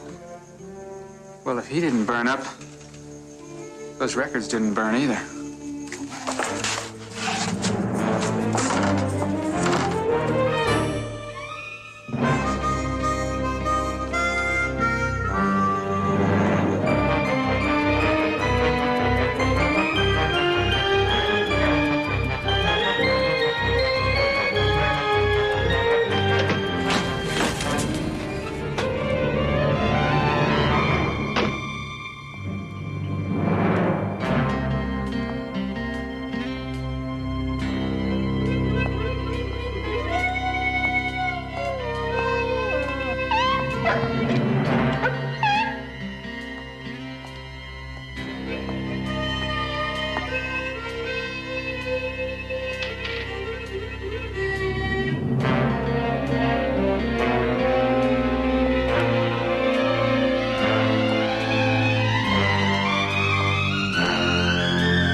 Pulling into Bancroft now, Chris. What have you got?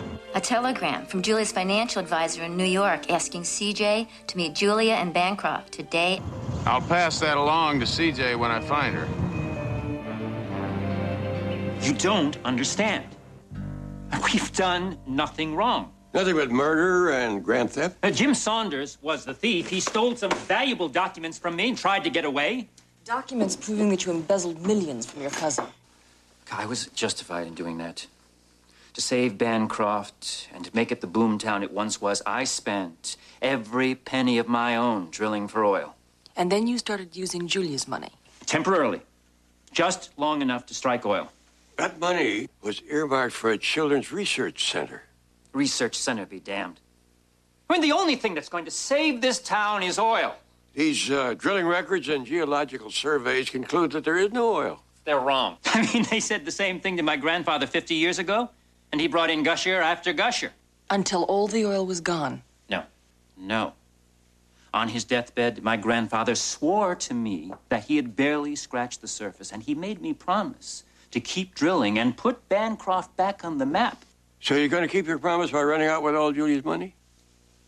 What do you think your town is going to think when they find out what you've done to them? I don't want to run away. I've dedicated my life to finding this oil. But people like you and Jim Saunders have left me with no choice. Sheriff locked them up. By Monday morning, we'll be on our way out of this country, and they can say damn well whatever they want.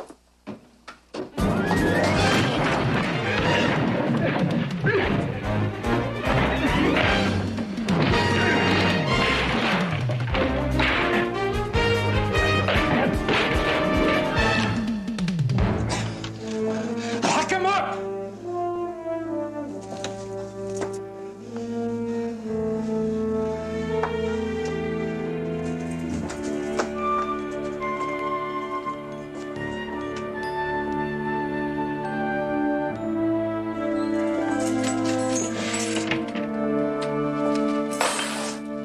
Without this, they can't prove a thing.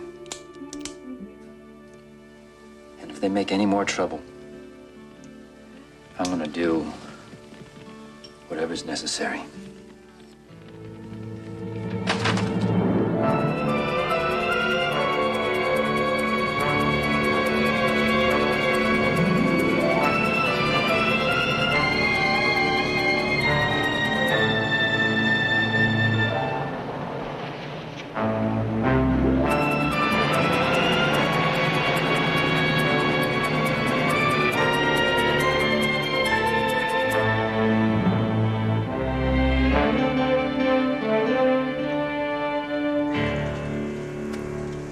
Mr. Bank, this just arrived for Saunders. Julia Martin to arrive Sunday, 5 p.m. What'll we do? Well, if necessary, we'll arrange for another accident. What we won't do is let anybody in town know that she's coming. Afternoon. I'm looking for some visitors. A couple of friends of mine, they called me from here yesterday. An attractive, dark-haired woman and a distinguished-looking older gent? That's him. They passed through yesterday. They didn't stay. Well, if they did, they would have stayed here. I run the only hotel in town. They didn't talk to anybody else in town? No one, except the sheriff. And you can't miss his office. It's right down the street. Thank you. Call the sheriff and tell him to arrange for another boarder.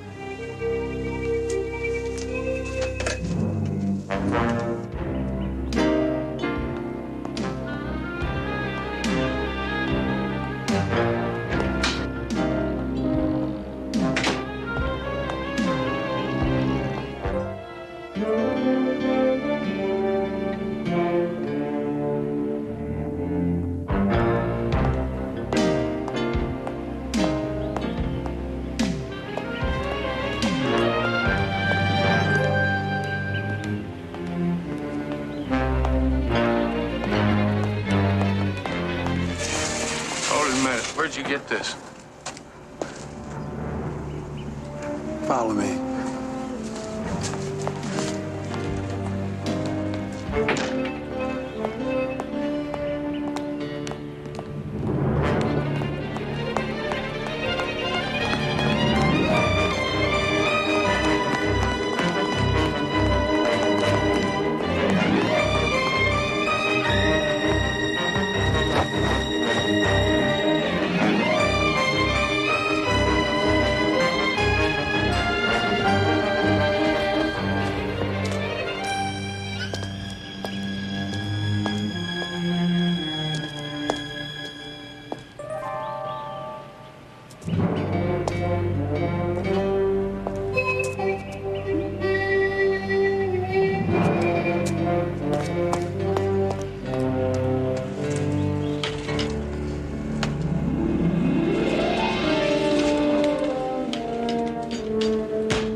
One hell of a welcome wagon.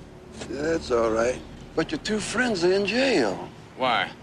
They know too much, just like Miss Parsons' friend, Jim Saunders. He in jail, too? No, he's dead. And we're gonna be dead, too. We don't get out of sight. Jim Saunders died because he knew too much. But there's only two of us. They got the whole town. Those are rotten odds. I'm a sucker for long shots. Come on.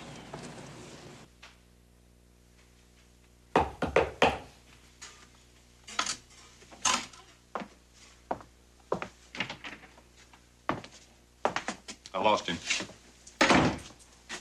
You lost him? How the hell do you lose a grown man in broad daylight in a town this size? He hasn't gone far. His car's still here. Well, then go on. Get him before...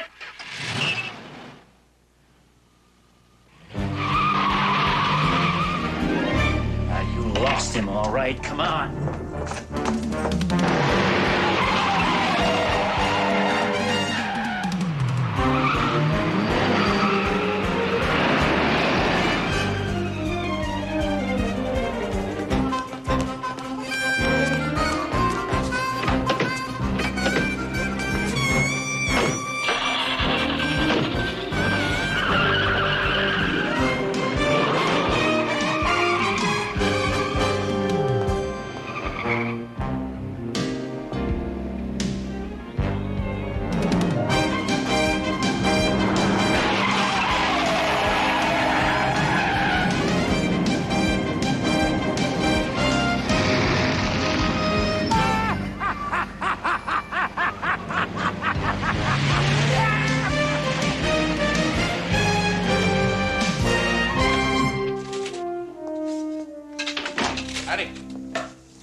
Help you?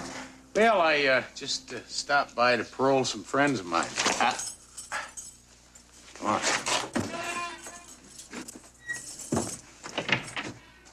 Houston. Come on, unlock it. Make it fast. You're spoiling my nephew's vacation. You have no idea how good it is to see you. Give me the keys.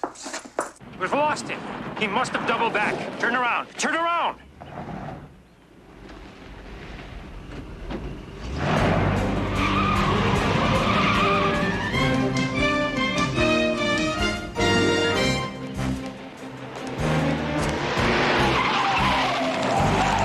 Time for some fancy driving.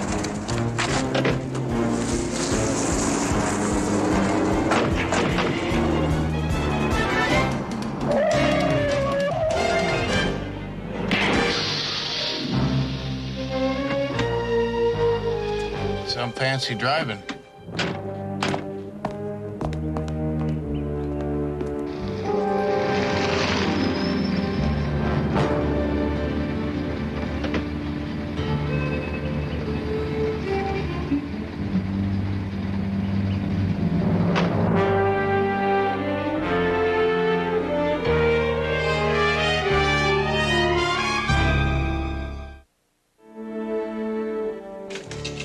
Okay. Everything's ready to go. Good. Julia's plane will be landing in less than an hour. Okay, folks, it's checkout time. I'm afraid the Houstons are about to embark on a little trip. One way, that is. As for Miss Parsons, I think it would be pleasant for Julia to see a friendly face when she lands, which will also be the last thing Julia sees. Tell me something. How are you going to explain the murder of two innocent women? They'll die, tragically, when Julia's plane is blown to bits in a refueling accident.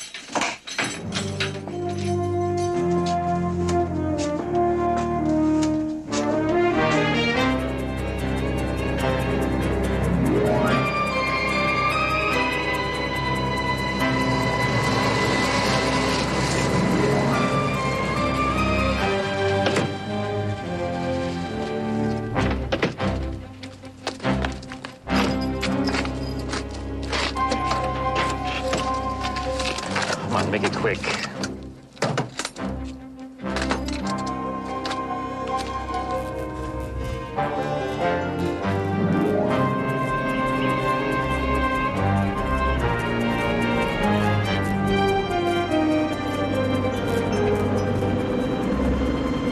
Couldn't they ever happen to teach you how to slip out of handcuffs? Had a lot of classes in escape techniques. I flunked everyone.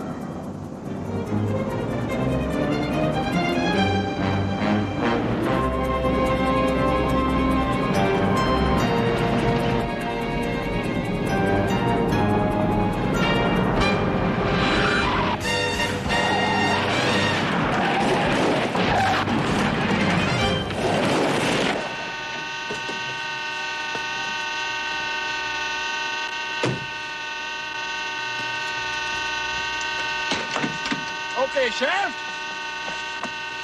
Get out. Get out the car. Lay down right over there. Very careful. Lay down right over there. Lay down over there. Down. That's it. All right, Sheriff. I want you to lay down there and be uncomfortable because you ain't going nowhere. Hey, right there. Don't tell them my license expired in 1964. Yeah. Which way to the airstrip? Right down the road, sir. Don't mind keeping an eye on the sheriff for me. Be a pleasure. Be a pleasure.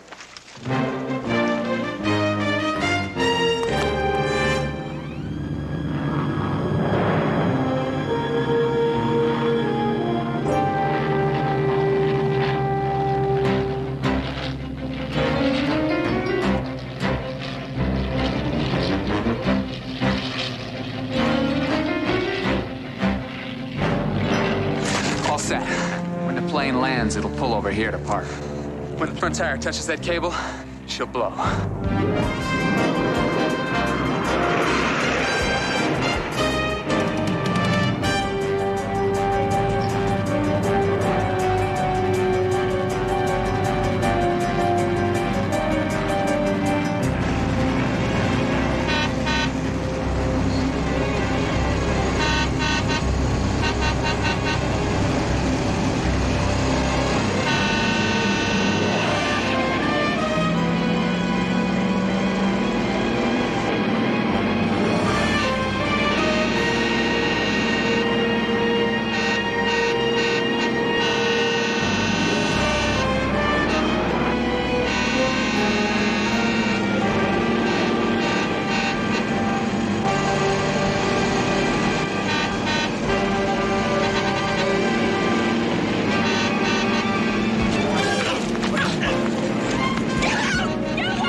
hell is going on around here? It's a long story. You must be C.J. Parsons. I'm Julia's financial advisor, Bruce Severs. Where's Julia?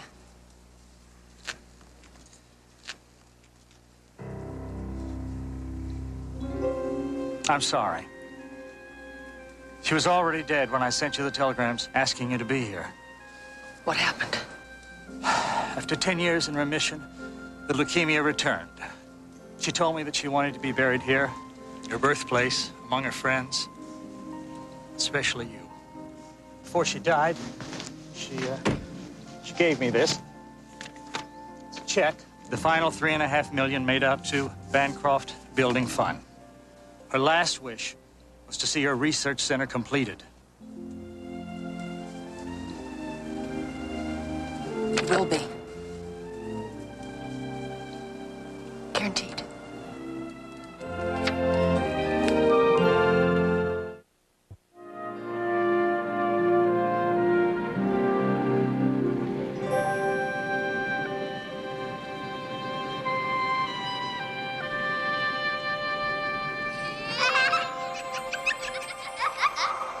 Who's your best friend in the whole world? You. Who's yours? Betty Lou Montgomery. I think we'll always be best friends. Forever and ever.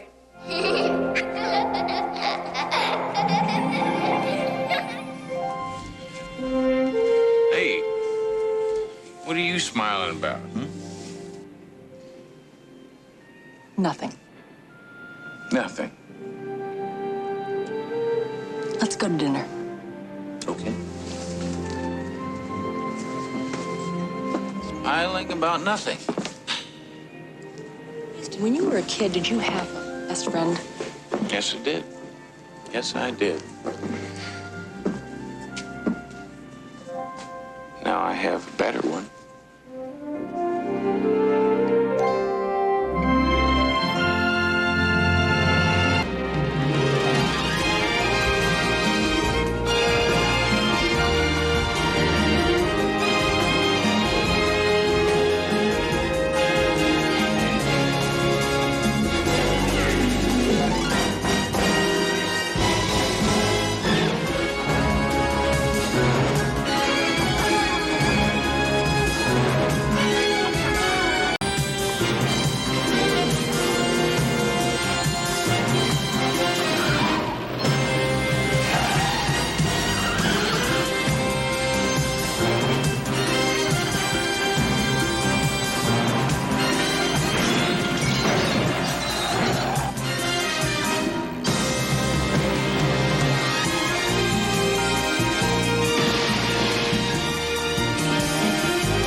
It's a beautiful setting for a wedding, isn't it? Yeah, Paul always had a weakness for the ocean. And pretty ladies.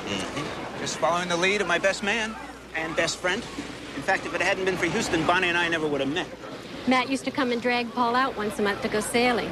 That's where we first ran into each other. Literally. Bonnie was in a little Hobie cat. I was the Wheeler Houston's boat. And then I saw this beautiful brunette. And I just couldn't take my eyes off of her.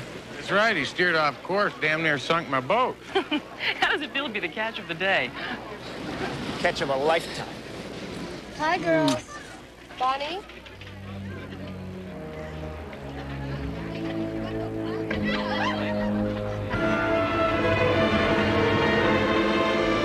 You're a lucky man, Paul.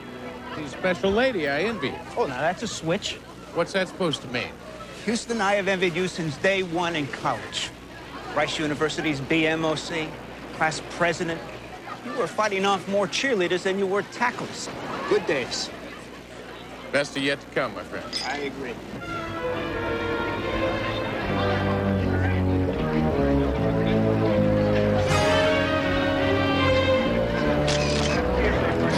Good. Hey, Lois, can I get a copy of that snapshot? One of each.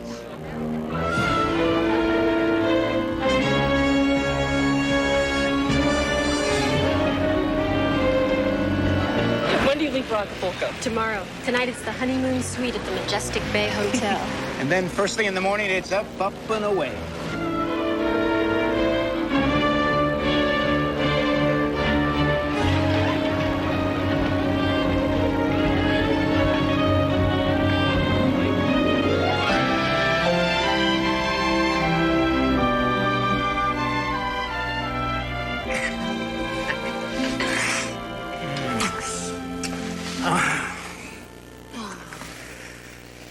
I never, ever thought I'd be this happy.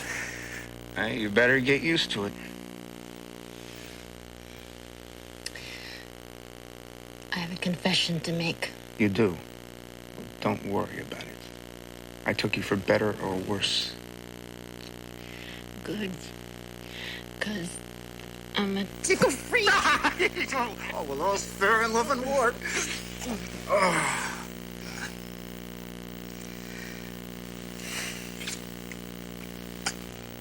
Have I told you lately I love you, Mrs. Chapman? Not in at least 5 minutes, Mr. Chapman. I love you.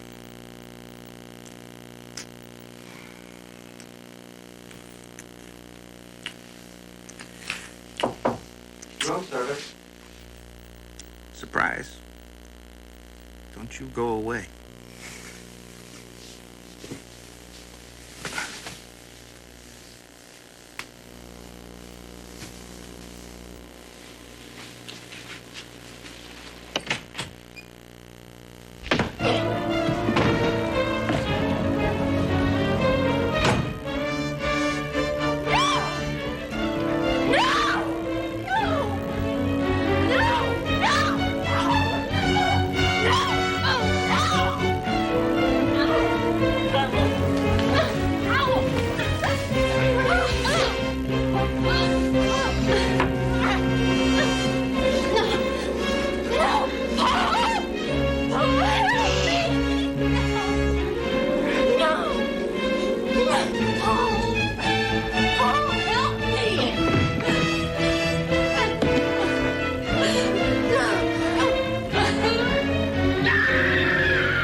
Still piecing it together. Killer grabbed a waiter, stole his uniform, came in here and knocked out your friend, and, well, you know the rest. Nothing was taken. Right, this is not a robbery. Paul didn't get a look at the killer. Got hit the moment he opened the door. After that, everything was a blur. Jump, please. You said you were his best man at his wedding. Right now, what he needs is your best friend.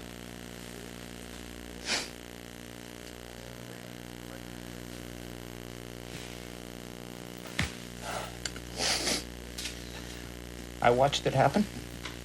There was nothing I could do. Bonnie kept calling to me for help, and all I could do was watch. Nothing you could do. I better go with him. No, I have to. Oh, I have to! You can't go with her, damn it! gone, Paul. She's gone.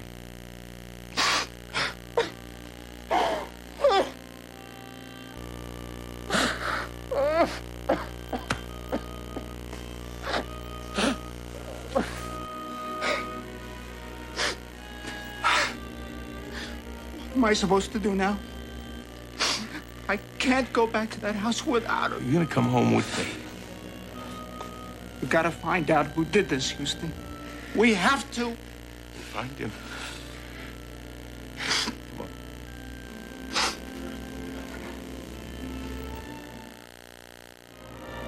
All right, since Paul was just knocked out, there was nothing stolen.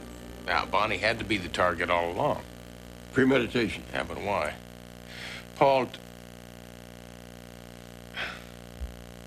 did Bonnie have any enemies? Everybody loved her. And what about old boyfriends? A crazy one, a jealous one? Wait a minute. Wait a minute. Russ Sloan. He was pretty upset when Bonnie broke things off with him. My God, that's it. Matt, he could be the one. You sure you're not reaching? No, look, he kept phoning her. He was threatening her. He was pleading with her. He even took to following us around with binoculars. Well, let's go pay a visit to this Russ Sloan fella. Come on.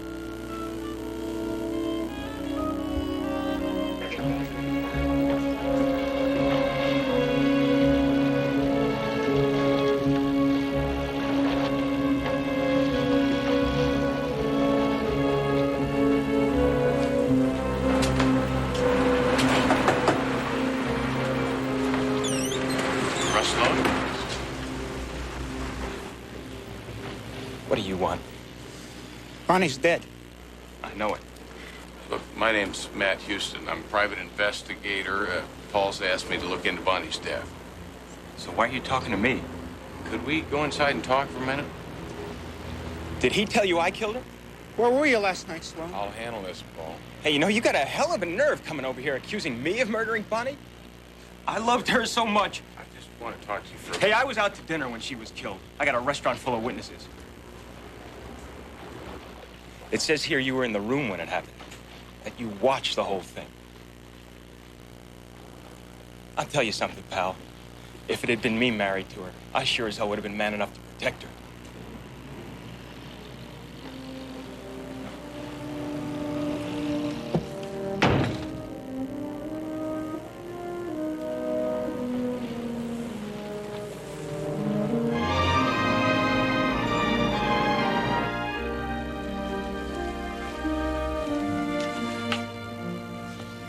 I can see by the look on your face, the ex-boyfriend lead turned out to be a dud. Hell, I won't know for sure till I check out his alibi. What'd you come up with? Police forensics came up with one single stray fingerprint, too smudged to be categorized. Houston, we've been going through the guest list at the wedding. To be honest with you, we don't know what we're looking for. Paul is on the razor's edge. He's a grown man, Matlock. He can take care of himself. Yeah, well, I'm not so sure. He loved Bonnie with every ounce of strength he had.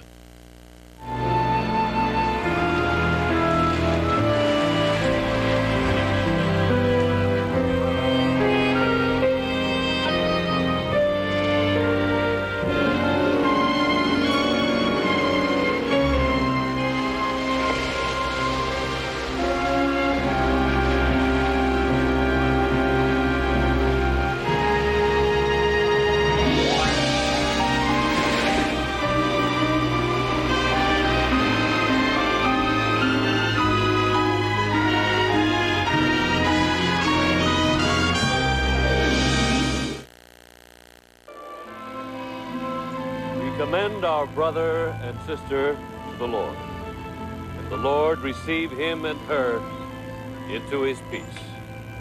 Raise up his body and hers on the last day. Ashes to ashes, dust to dust, in sure and certain hope of the resurrection and to eternal life. Amen.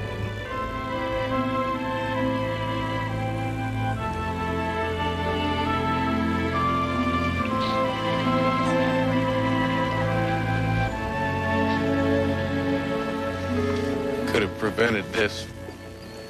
Had no way of knowing, Houston. Paul was my best friend.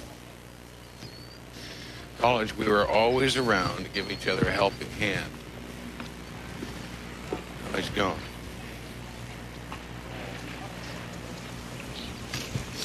DJ, you shouldn't have done it. It's not right. Suicide is not an answer. Houston, he was confused. He didn't know where to turn. He needed my help. You did everything you could. That's not good enough. It's just not good enough. See, there's somebody out there now that's killed 2 people with 1 blow.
I thought you'd be interested in this. Who was she? Mary Ann Klein, actually make that Crawford. She was married 6 hours ago. A serial killer? That's what it looks like. Just claimed his 2nd victim. His 3rd victim, Hoyt. I heard about Paul's suicide. I'm sorry. Look, we have got to stop this man before he kills again. We're doing everything possible. We haven't got a single clue. Well, look, don't serial killers usually use some kind of a pattern? Don't you think I know that? And we're looking for that pattern. Look, Houston, this killer could strike again tomorrow and disappear for 2 years. He or she could be in another part of the country by now. Could also be stalking his next victim right underneath our noses. Right. Hopefully, forensics will come up with something this time. Until then, all we can do is wait. Houston! I don't suppose I could talk you into leaving this to us. With my best friend and his bride dead? Well, just be patient, old buddy. I can't be patient.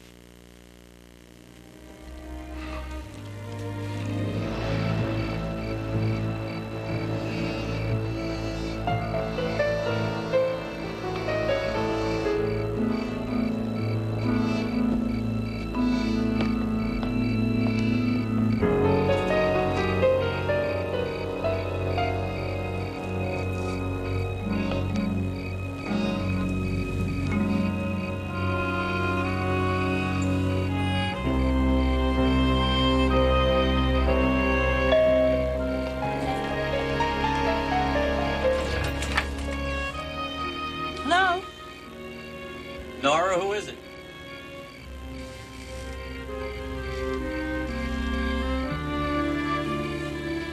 Curtain time in 30 minutes, dear. You better get started. To Nora with love, no signature. Someone you haven't told me about? Skeletons in the closet? Maybe we should call the wedding off. And take back all those presents? You gotta be kidding.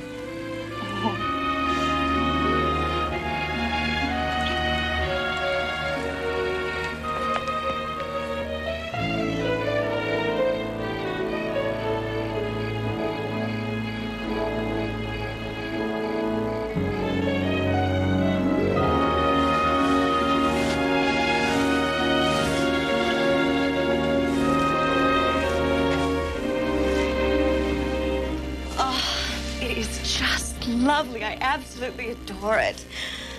Oh, thank you.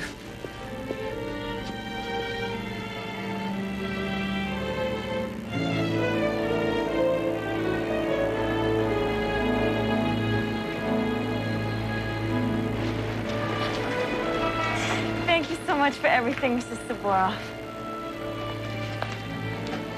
Nora? Stay away from me. Nora! You don't understand.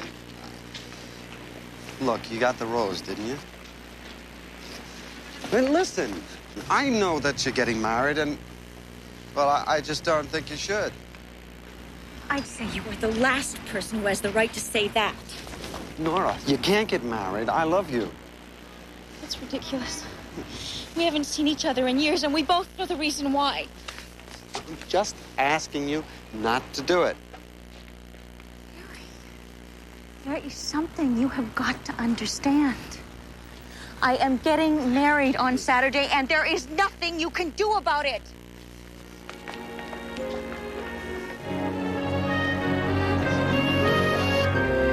Still at it, I see. Yes, and realizing that Hoyt was right. There's not enough here to establish a pattern. One thing is for certain, the killer does his homework. See, he always seems to know all the details about the victims' weddings, even right down to the fact that he knows where they're going to spend their wedding night. So we're trying to find out how he knows.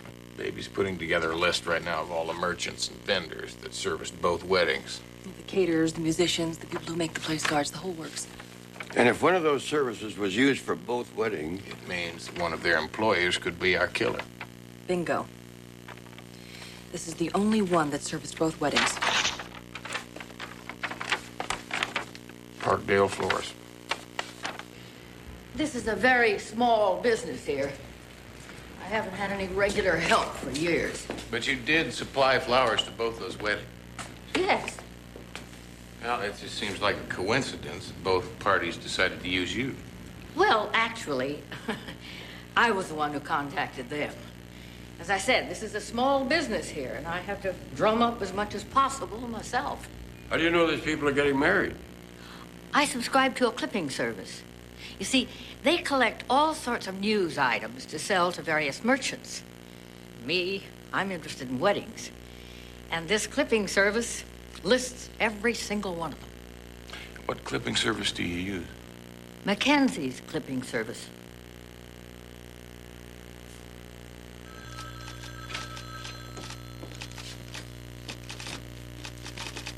Can you tell me where I'd find supervisor? Excuse me, Nathan. My name's Matt Houston. I'm a private investigator. I wondered if you could point me in the direction of the person who does all the wedding announcement clipping. Oh, we all clip everything. We're just assigned to different papers. However, most everybody's gone home for the day. I'd like to come back tomorrow and talk to my staff. Thank you.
Glad he's all right.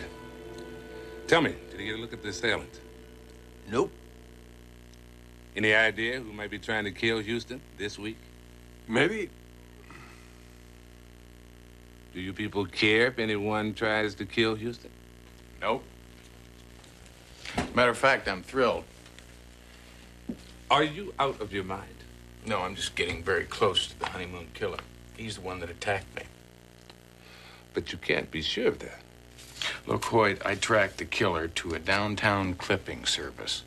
Now, no one followed me there, but somebody tried to kill me on the way out. I was getting too close. Honeymoon killer works at the McKinsey Clipping Service. Okay, Houston. Sounds like you got enough to get a search warrant. It'll probably take me till morning. I'll call you when I get it. Thank you, Michael. Mm-hmm. I give you a ride home?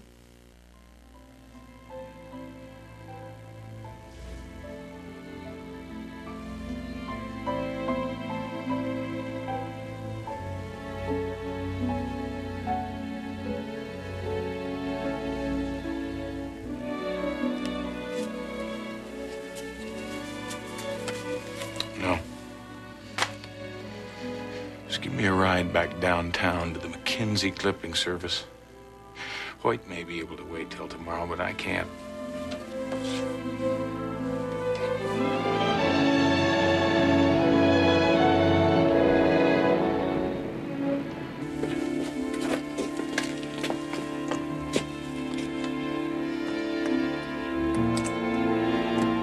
There is a trick in opening this kind of a door. I know. I'm just gonna get a little bit to the left, and that ought to do it.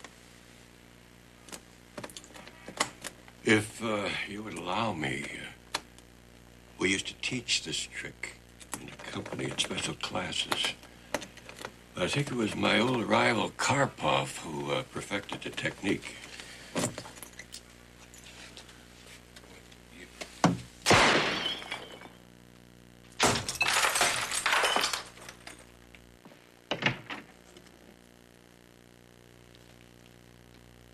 Of course, we usually prefer to use a silencer.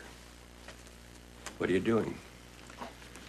Paying for the Karpov technique. Oh. So, what we need is a complete list of all the employees, and the supervisor probably has that.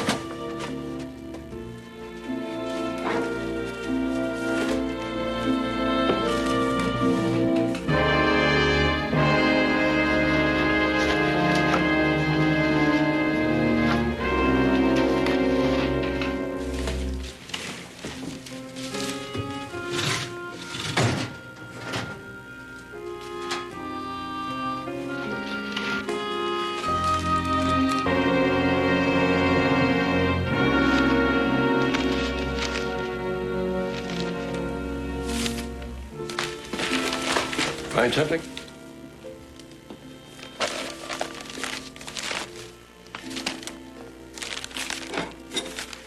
Think I found our killer. Perry Brandon. Clipping of Bonnie's wedding announcement, the second victim's wedding announcement.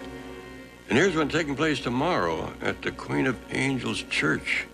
Our killer's next victim, it would seem. Seems like he's been doing his homework. Well, maybe it's time we asked him about that. So where do we find him?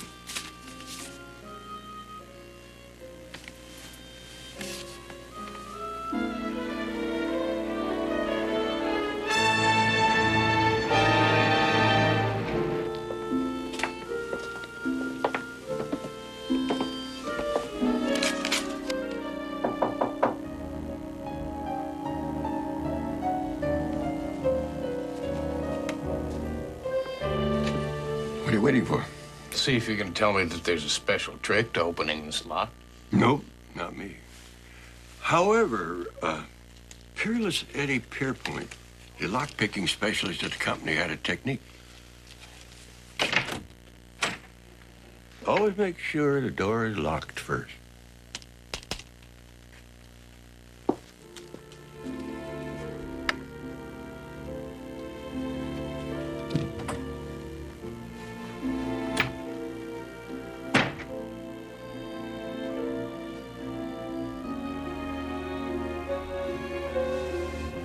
I don't care for his decorator.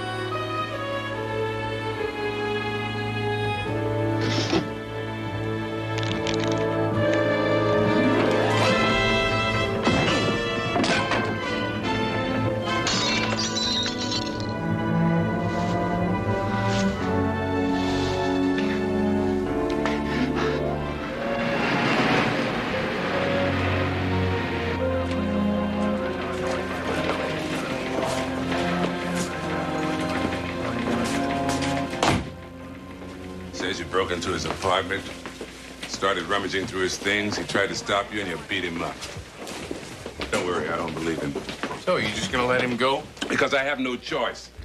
Everything we've got on him is illegally obtained evidence. Now, why didn't you wait until I got the search warrant this morning? Because I didn't want somebody else to get killed in the meantime, Hoyt. Now, I'm telling you, he is our killer. You're probably right. His records show that he underwent psychiatric treatment in college. His girlfriend broke up with him, and he beat her half to death. But if we book that man now, they'll throw the whole case out. So what do you want us to do? Just wait until he kills the girl we saw in the clipping we found? No. We put a tail on him. We put a unit 24 hours at his apartment, and I'll be at that Queen of Angels church in the morning at the wedding. Houston, look, you've done a hell of a job on this one. But we will carry it from here on in. Something bothering you, is there, boy? Yes, it is. It's all too simple. It's just gone too easy. I mean, the closer we got to Brandon, the easier it got. It's almost as if he wanted us to find him. Wonder why? Let's ask the psychiatrist. We psychiatrists aren't supposed to give out information like that. Let me guess. Now is when you start quoting from your book of ethics on patient's confidentiality. I have no other choice. Besides, I haven't treated him in over 10 years. Well, suppose I tell you that your former patient, Perry Brandon, has killed 2 women. What? You mean he actually went through with it? Murder? You knew in advance? Well, no, I mean... Well, he talked about doing it, but I didn't believe him. I can remember he sat in my office and he ranted and raved about this girl who rejected a proposal of marriage. A girl that he'd spotted in one of his college classes. You know, Brandon was a shy type. He kind of admired her from afar. He started sending her flowers and letters from a secret admirer. And then one day, he shows up on her doorstep with 2 tickets to Las Vegas and tells her they're going to be married that night. And remember, this girl had never spoken one word to him. Of course, she said no. The rejection sent Brandon into a rage. He slapped her around. Remember, he slapped her around quite a bit. That's when his parents insisted that he come and see me. This girl, what's her name? I'm sorry, gentlemen. I've told you too much already. Look, Doctor, if you don't give us the girl's name, she's going to die. Ethically, I can only tell the intended victim, her family, and the police if I'm convinced that a murder is about to take place. Frankly, you've convinced me that one is. Well, that's good.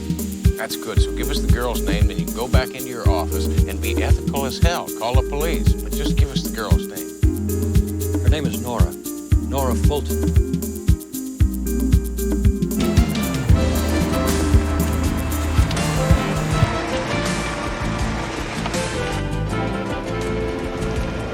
How would you like to make $50?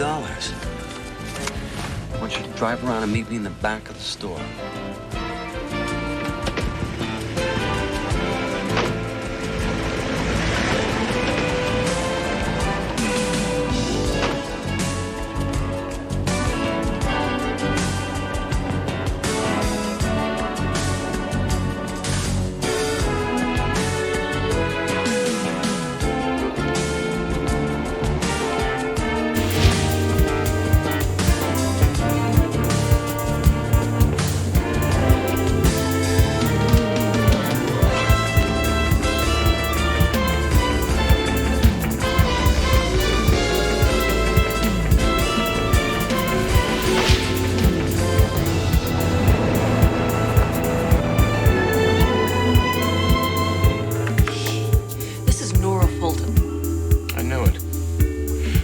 same girl that Brandon has a picture of in his apartment and office.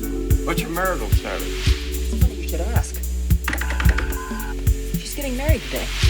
Well, that explains what set him off again. Why would he want to kill those other girls if all he wanted was Nora? Don't you see, if he just killed Nora, he would be a prime suspect. Remember, he attacked her in college. So he killed those other brides so it would look like a serial murder? That explains the stuff that we found in his office. He was reading up on serial killers. He wanted the police to believe that the killer was somebody who hated all brides, not one in particular. He made that other announcement to throw us off, which means, Which means that Hoy's at the wrong wedding. And we've got about 5 minutes to get to the right one.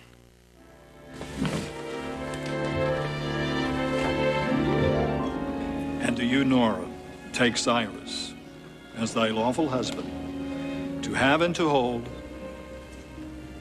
from this day forward, for better or worse, for richer or poorer, in sickness and in health, until death do you part. I do.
Excuse me, can you tell me the wedding party, where'd they go?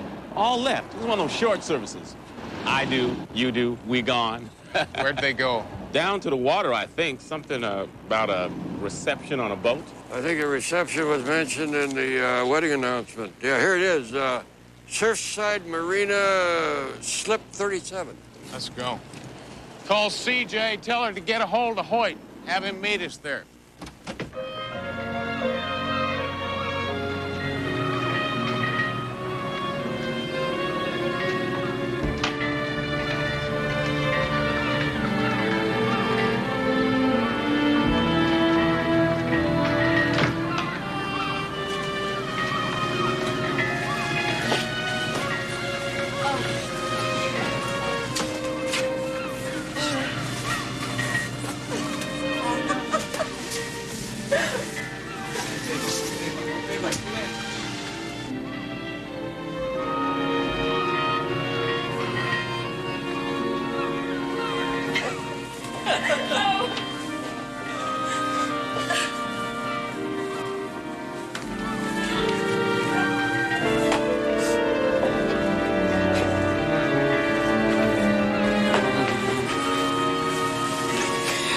Such romantic. Absolutely incurable.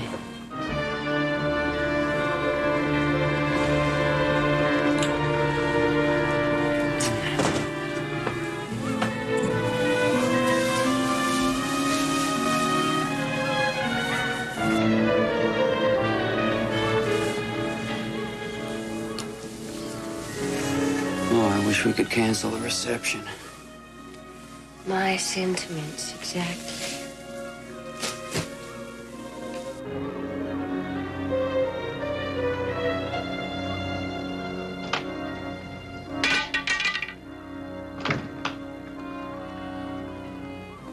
Too late. That'll be the caterers. I'll tell them where to set up.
Hold it!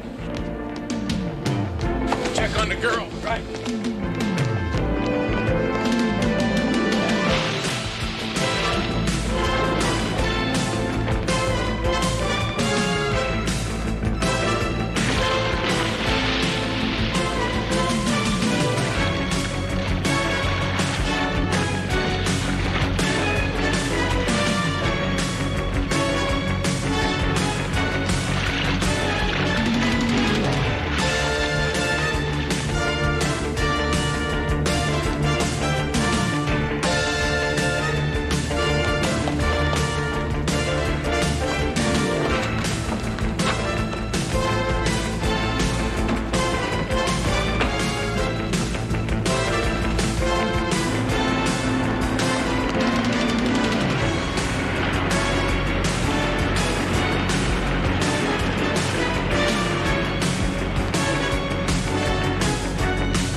No, don't shoot me. Please don't kill me. Please don't kill me. Please. You know, I've been looking forward to this. But you're just not worth it.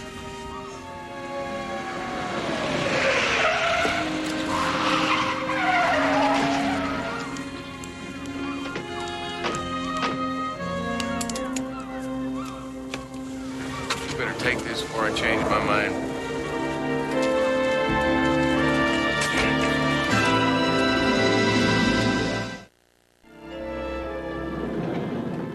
Never in your life will you have tasted such wine. Truly the elixir of the gods. Oh, you've already got me drooling. I just think $1,000 a bottle's a little steep.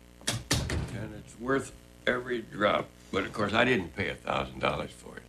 It was a gift to me by an overly amorous, deep-cover belly dancer on the Isle of Crete. Well, I mean, a bottle that valuable, we probably ought to keep it in the safe. Anybody can get in a safe. That's the reason I put it in here. Well, did they teach you any classes on how to get into a file safe at the company? I don't see you being very helpful. Having a problem, gentlemen? Chris and I were working on some legal stuff, but why are you guys here so late? We're just trying to get the file cabinet open.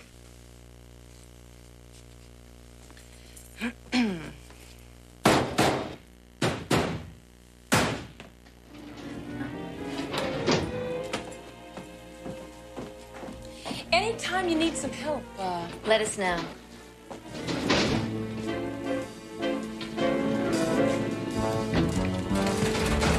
Careful here.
You know, you'd think with all these men around, I could find one even vaguely interested. There's hope. I got a note from some guy at the luau last night to meet him here at the Catamaran at 3. Is it 3 yet? Half past. Oh. Well, it looks like the only thing I'm going to be taking home from this vacation is a tan line. Oh.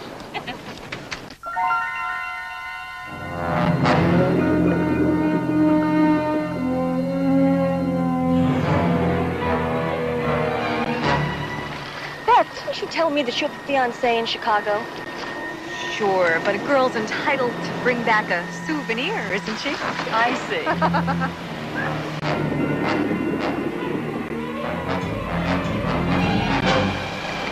Time for a little more basting.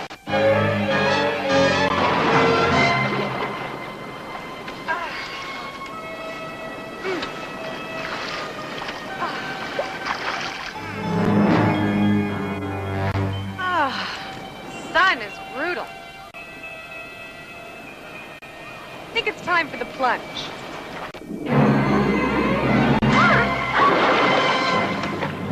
Water must be real cold, huh?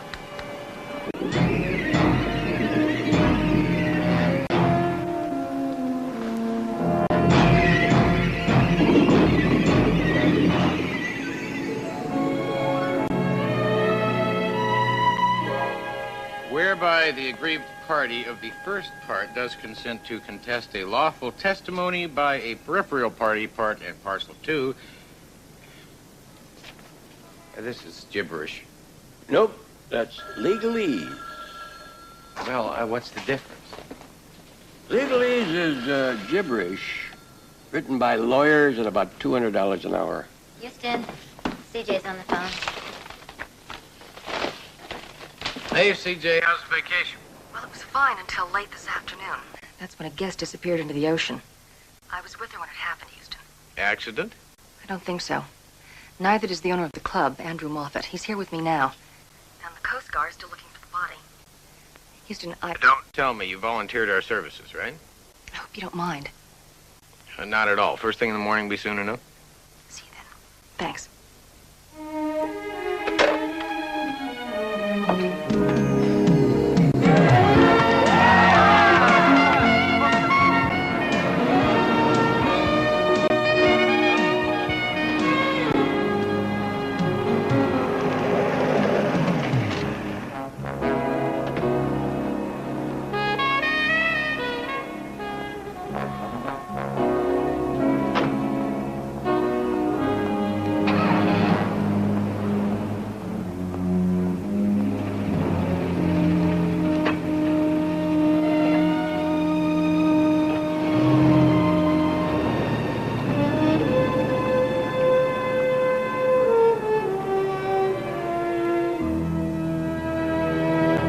I made a terrible mistake. You see, 3 days ago, another girl died.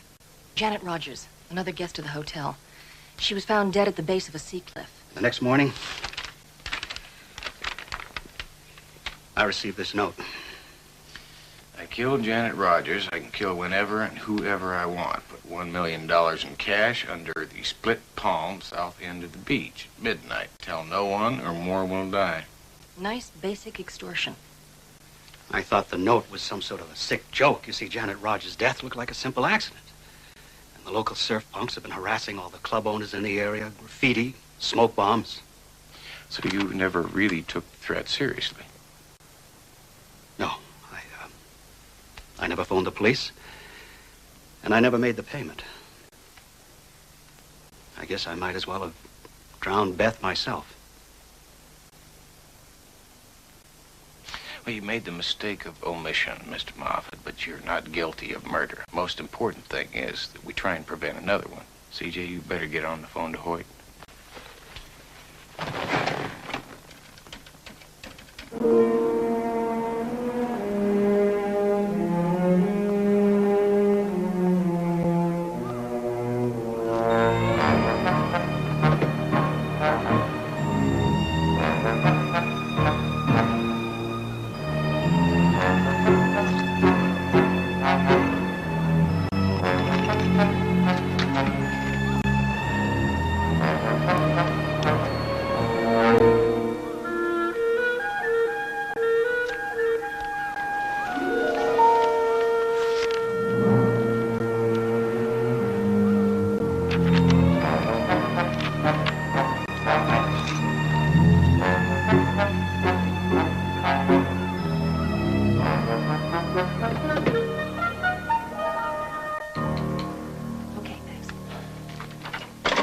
Lloyd is sending over a forensics team, and he'll be here himself as soon as he can break away. And we've got to close the club as quickly as possible.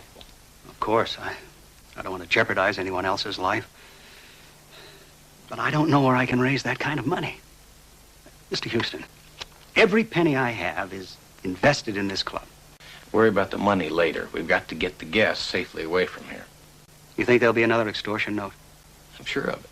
See, once we get the guests away from here, the killer will have no bargaining power. Hopefully he'll move on. Or kill me.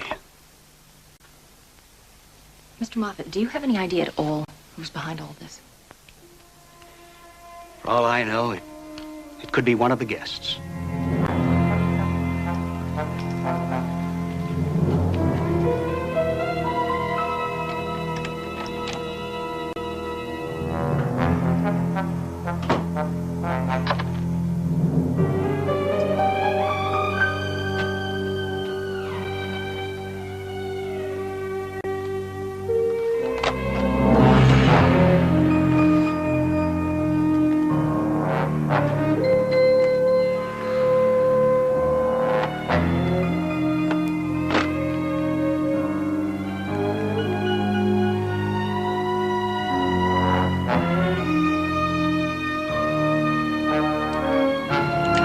Let's picture Janet Rogers, the first victim.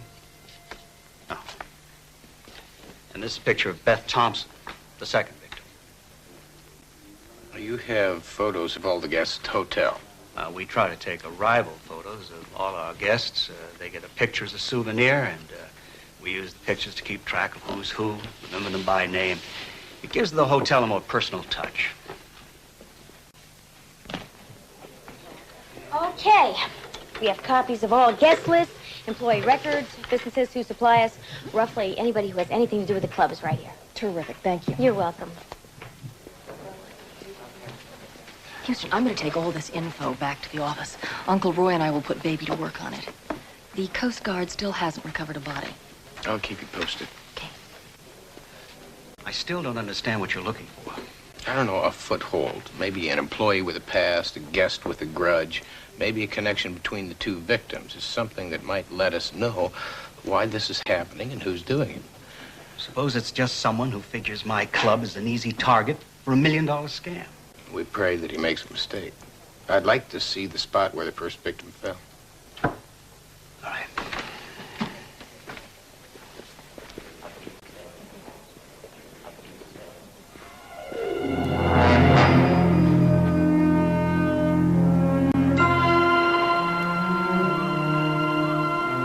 Where her body was found on the rocks below, we figured that Janet either fell or was pushed from right about here.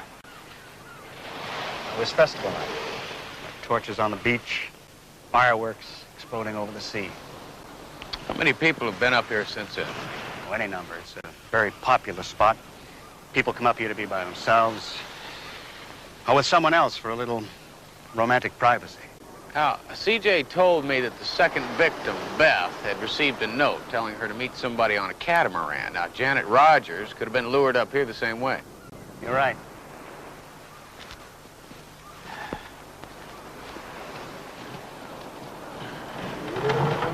Hold it.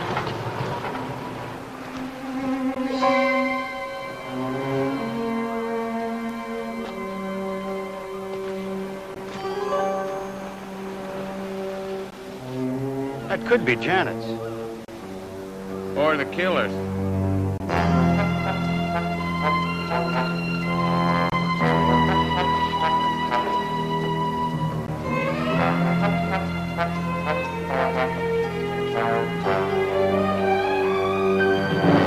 It's on vacation. I'm here for less than 24 hours and I have to leave. I'm sorry, Miss Johnson. It's for your own protection.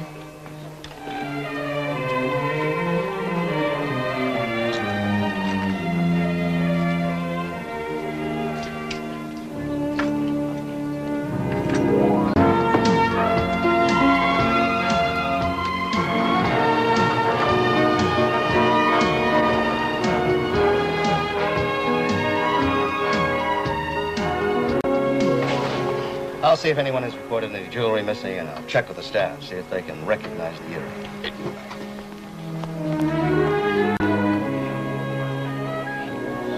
Houston, this is for you. Thank you. You're welcome.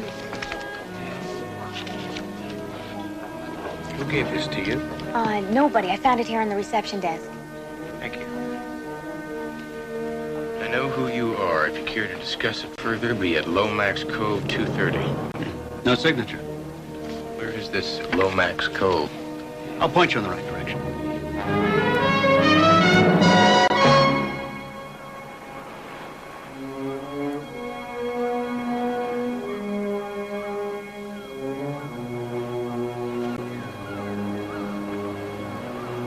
Actually, I thought you were a lot smarter than this.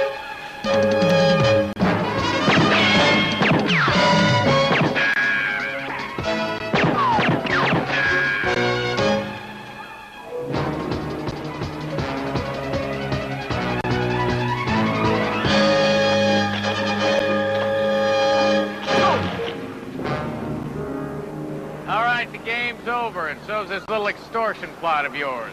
Mine. You're the one who killed Janet Rogers. Wrong. I'm a private investigator. I've been hired to find out who killed her. Who the hell are you?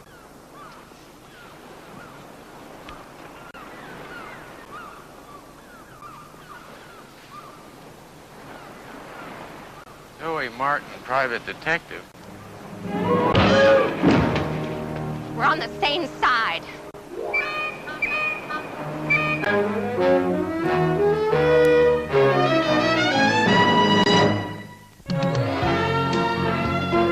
Just a reminder, buses will be leaving for the airport every 15 minutes. Everyone must be checked out of the hotel in the next 2 hours.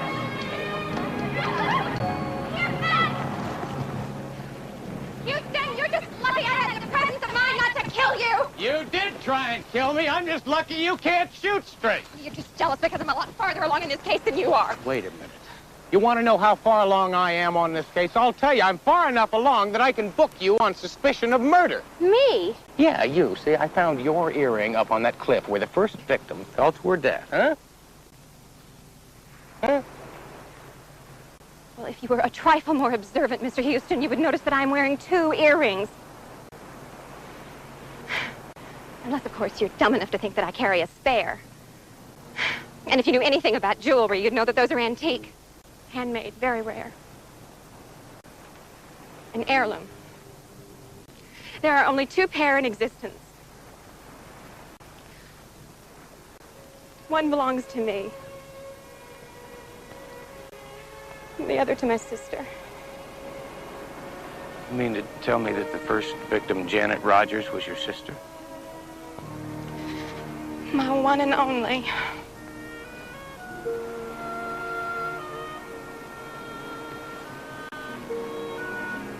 Sorry.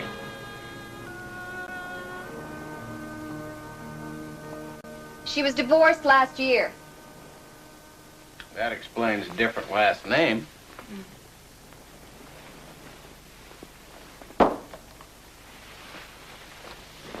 She never quite got over the divorce. I convinced her that a vacation here might be the best medicine.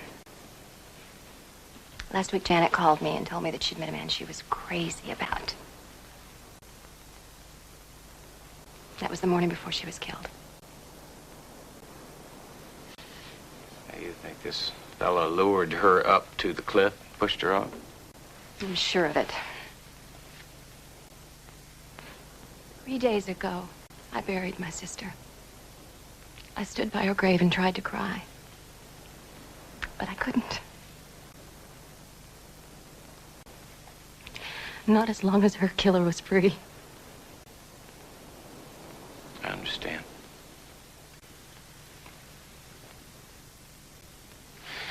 Look, what made you pick me for your #1 suspect? I worked up a profile on the killer based on my sister's description. You matched it. Tall, handsome, brown eyes, mustache. And your car. Janet said he drove a red convertible. What if you'd killed me? I'd have had one less suspect to worry about.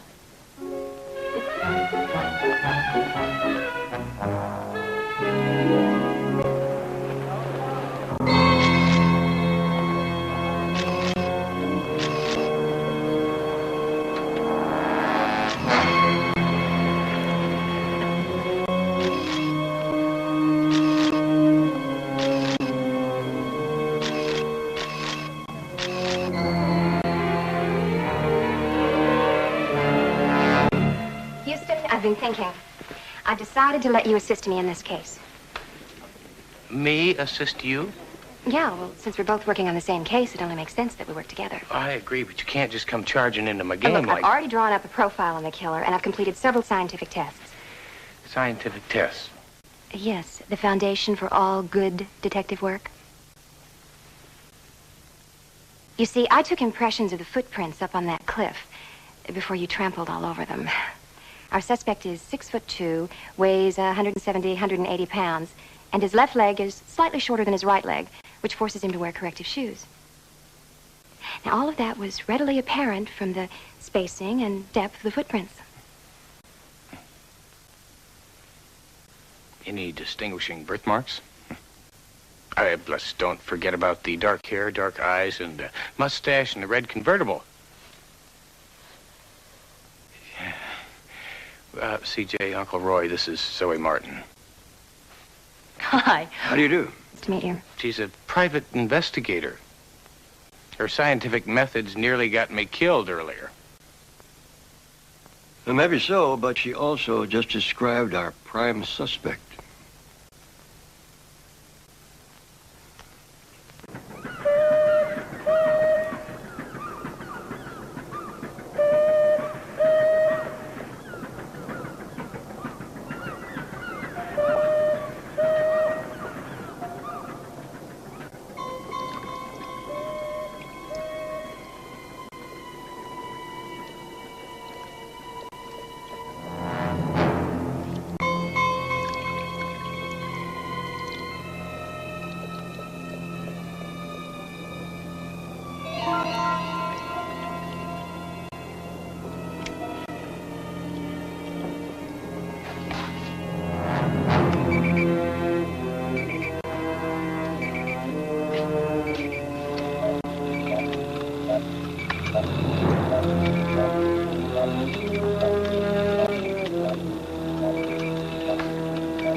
Guest list, there was one man whose name was a phony. This man. He called himself Tad. Tad Peterson. Tad Peterson does not exist. But Frederick John Logan does. Once we had the phony name, Hoyt was able to track down Logan from the fingerprints on the traveler's checks he used to pay his club bill. Convicted felon. Extortion is his specialty. According to Hoyt's sources, he is very professional, very persistent. But why did he choose my beach club? Well, it's isolated, rather small, caters to the rich. That's his M.O., Mr. Moffat. A year ago, he pulled the same number, an exclusive club on Long Island. The result was 3 dead bodies and $2 million ransom. We are dealing with a very calculating, methodical, and lethal businessman. So my only sister was a victim picked at random. For business reasons. Says here that he's got dark hair, dark eyes, mustache, weighs 178 pounds, and wears corrective shoes. Somehow I don't quite feel like saying I told you so anymore. We'll find him, Zoe.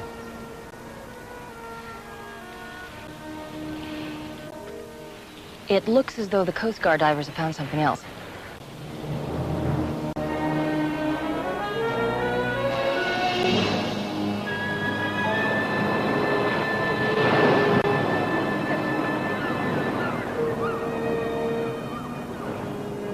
Thank you. I tried to get here earlier, Houston, but I got a gang war in progress, a major drug bust about to go down, and some psychos running around killing hookers. Whoever named this place the City of Angels got a sick sense of humor. Well, at least we've identified the man behind this one. Any luck on the all points on Logan? You know, an APB is hardly sufficient. We need protection from Moffat, a tracer on his telephones, and a rotating staff of at least 3 detectives to patrol the grounds in case Logan decides to make a ransom note drop. Just what I need. Another private eye. Would you let me handle this, please? Houston, he's just a cop. Don't let him bully you. Just a cop? He's just trying to help us. Just a cop? We don't want him getting in our way. Your way? He is on our side. Houston, we've got the situation under control. Hey, hold it! Thank you. Now, if you don't mind, we'll sit down. We'll logically go through this and discuss the next best course of action. All right?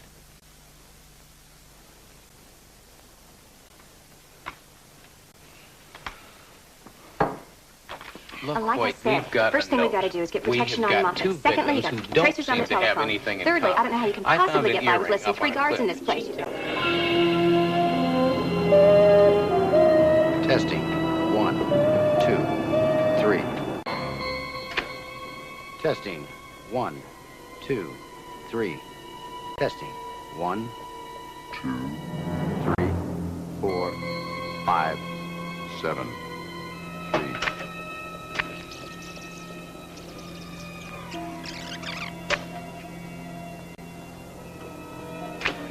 Testing.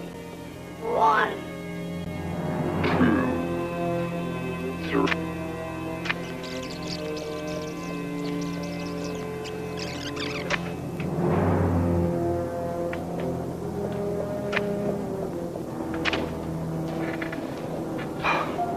You should have listened to me, Moffat.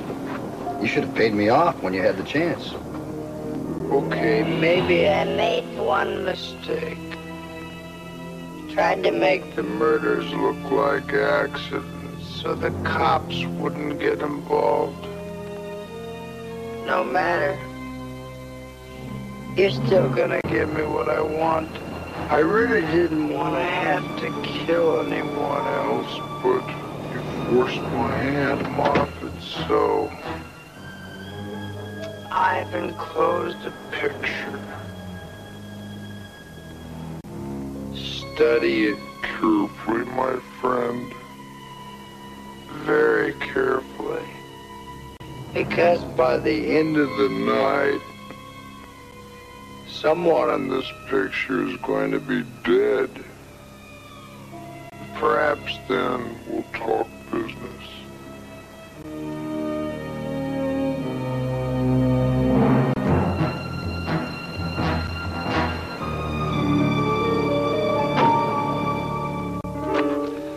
Got to track down all the guests in this photograph, put them under some kind of protection. Most of them are from out of state. Some of them have gone to other clubs to finish up their vacations. It could take all night. Better brew some more coffee, Mr. Moffat. I call and arrange for extra personnel. See, Jake, I think it would save a lot of time if you went back to the office, ran all the hotel guest names through Baby. See if we can find out where they can be located now. Okay, on my way. He's playing with us, you know. Yeah, I know that. Worst part is he's winning.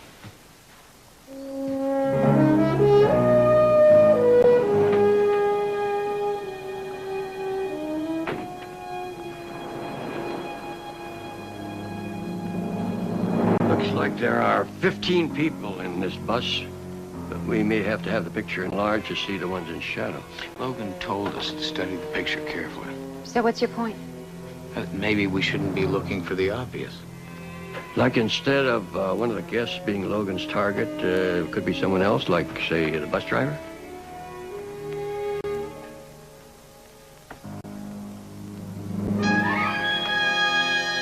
CJ.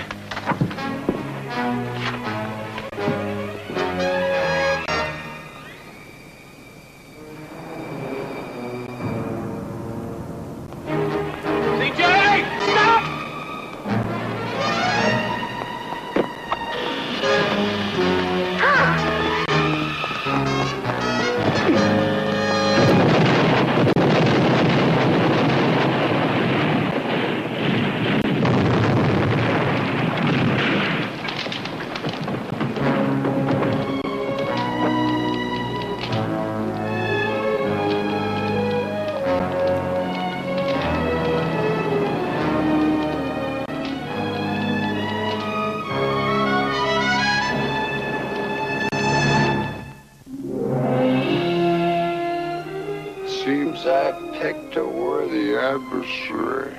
You saved the woman's life. Congratulations. But that won't stop me. No, just makes it more interesting. Because you've involved other people, the ante of our little game has gone up. Deliver $2 million to the phone booth in Franklin Park on the corner of Miramar and Maine. 2 p.m. today. Come along. No cops. Please don't make me kill anyone else. $2 million. I was having trouble raising one. I'm telling you, I don't have that kind of money. You know, Logan doesn't know that. We've got to go ahead with the drop as though we had the money. Hopefully that'll buy us enough time before he finds out we're bluffing. It's the only shot we have at him. Big risk, boy. Yeah, I know. That's why I'm gonna make the drop. Hoyt will back me up. I'll arrange to have you wired. I think it'd be best if Matt drove Moffat's car.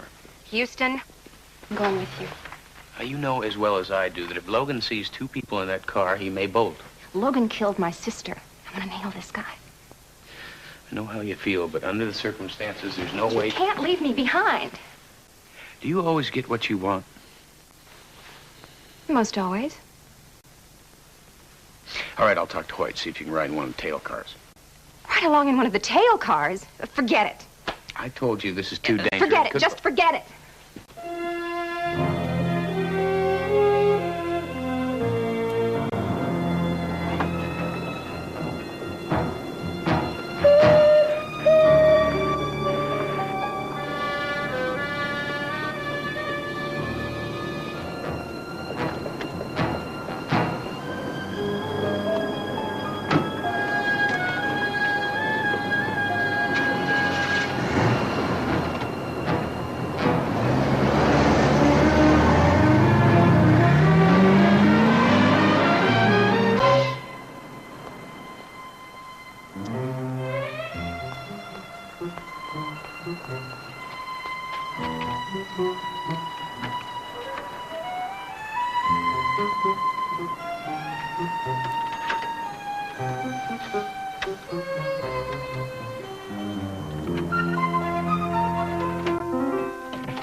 He's wired. Get the drop-off point covered. A couple plainclothesmen are there already. I hope they keep their distance. Let's go.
Yeah? You're not Moffat.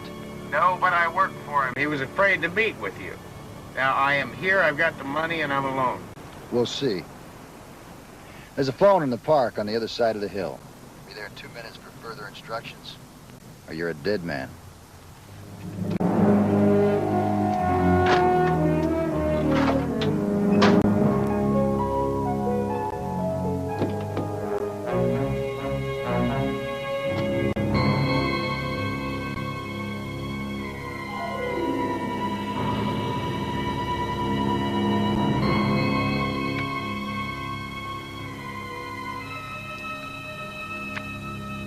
He's suspicious.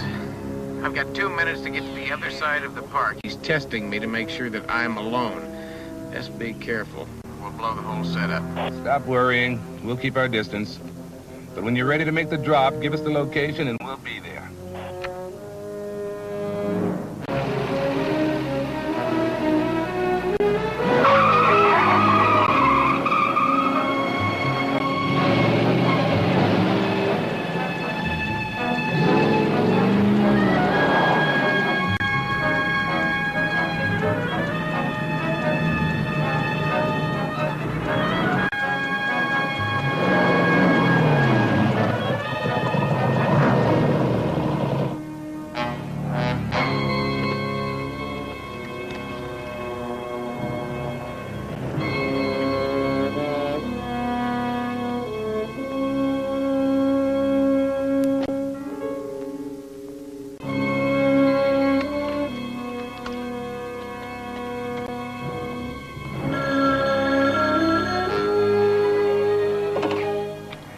Satisfied? Not until I get the money. But at least I'm certain you aren't being followed. Meet me at the east end of the park where you'll find a closed refreshment stand. 10 minutes.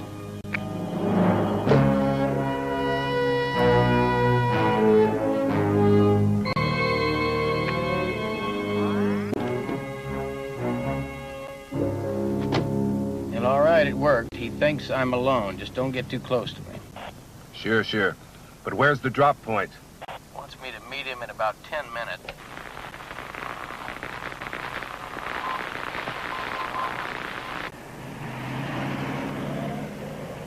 Is that a coincidence?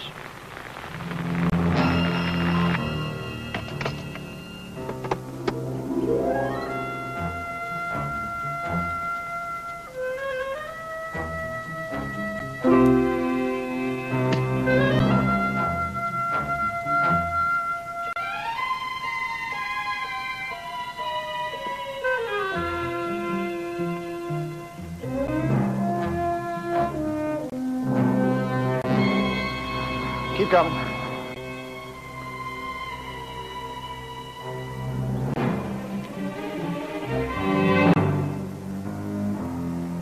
Hand me the briefcase.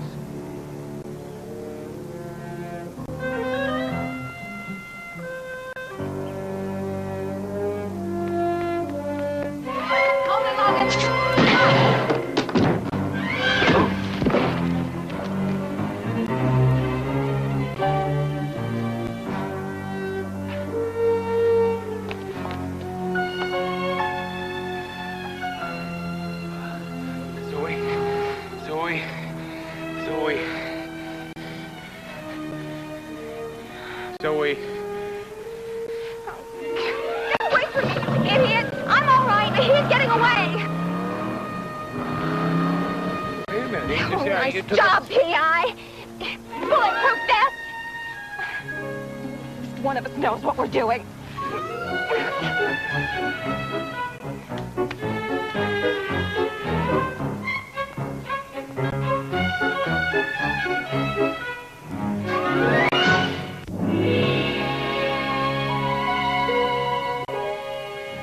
He outsmarted us, Hoyt, plain and simple.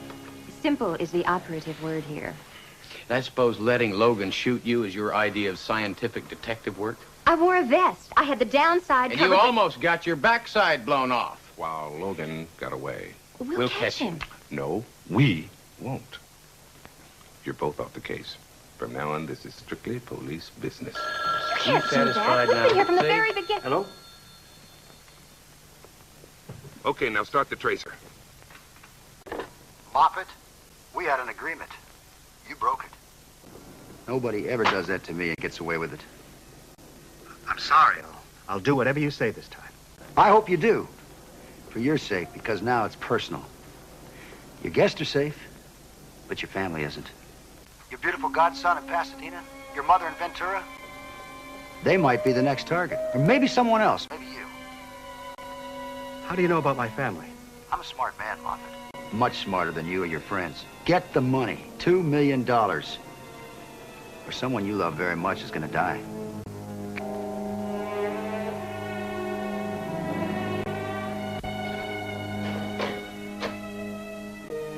Thank you very much. Could only trace it to section 63. That's as close as they could get. Let's go, DiMaggio. I'm sorry, Moffat. Logan wasn't on the phone long enough to complete the trace, but we were able to narrow it down to a small area near the port of L.A. Now, I'm going to order every available unit right down there. We'll search door to door if we have to. I want you two to stay out of it. And if you try to pull anything cute, your problem. Let's go, Mother. You're not going to let him tell you what to do. I just did, but it doesn't mean I have to listen to him.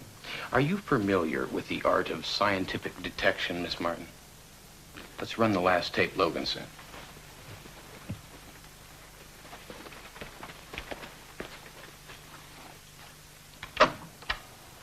Deliver $2 million to the phone booth in Franklin Park on the corner of Miramar and Maine. There. 2 p.m. today. That whistle in the background. Now, I just heard it when Logan called again. So? Well, did you hear the sequence of boat whistles? It's a signal that a ship uses when it approaches a drawbridge. There's only one drawbridge in the port of L.A.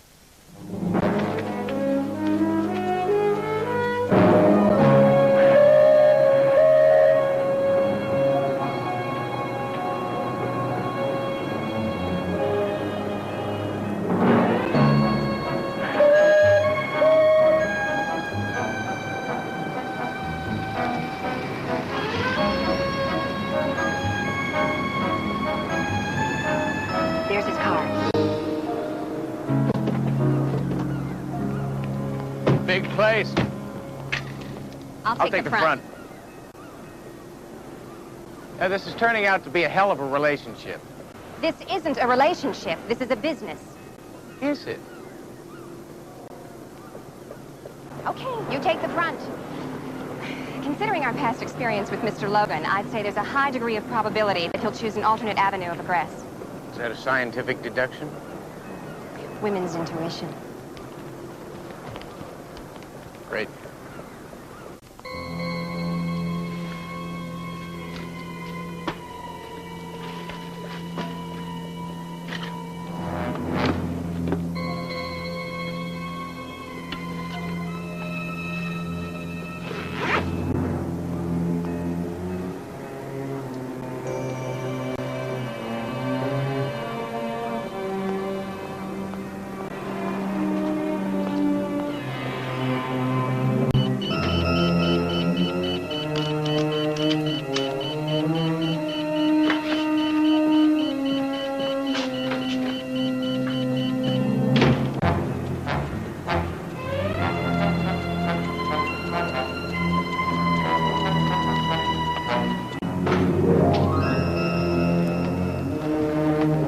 Hello?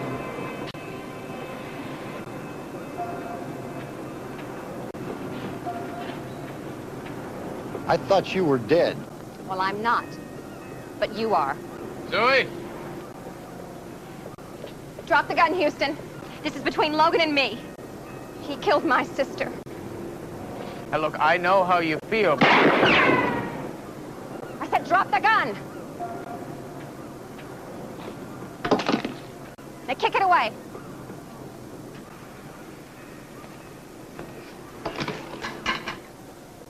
Don't come any closer. If you really know how I feel, you'll let me handle this my way. Look, let's talk about this. Let's not. Zoe, you have got him. The 2 murders, the extortion, they're gonna put him away for life. You don't have to kill him. You sound like Hoyt. I sound like a professional. This is business, remember? Is it?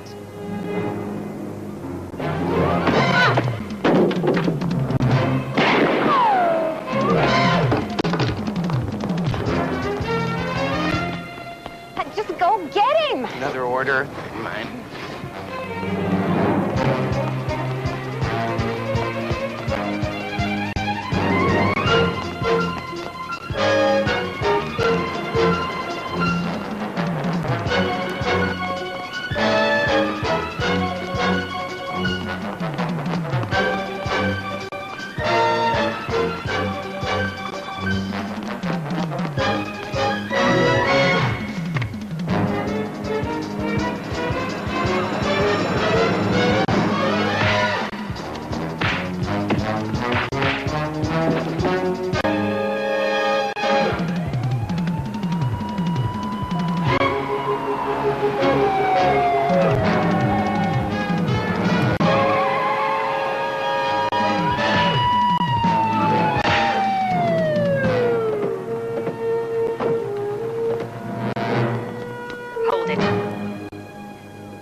I'm not gonna shoot him.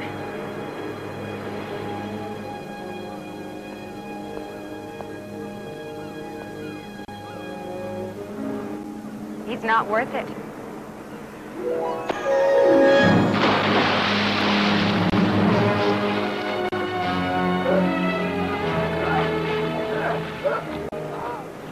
I told you I wasn't gonna shoot him.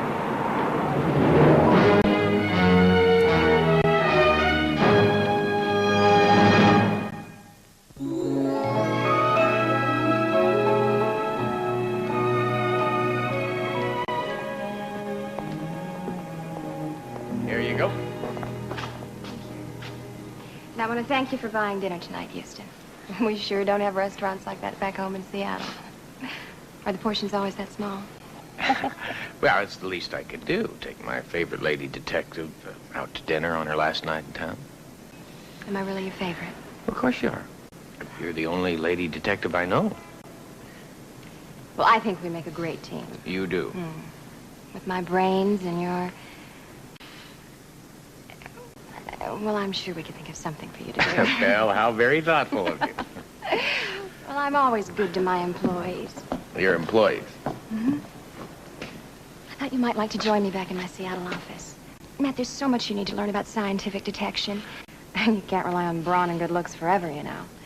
I know you'd have to start at the bottom, but... Well, let me tell you what you can do with your bottom, Miss P.I. Martin. I mean, I have had it up to here with you. You're constantly yipping at me, telling what to do. I can't work that way. I tell you what, I've got a good mind to find a wagon, folks, and bend you over my knee. I'm telling you what, nah, I could never do that. I'll tell you what, you're out of here.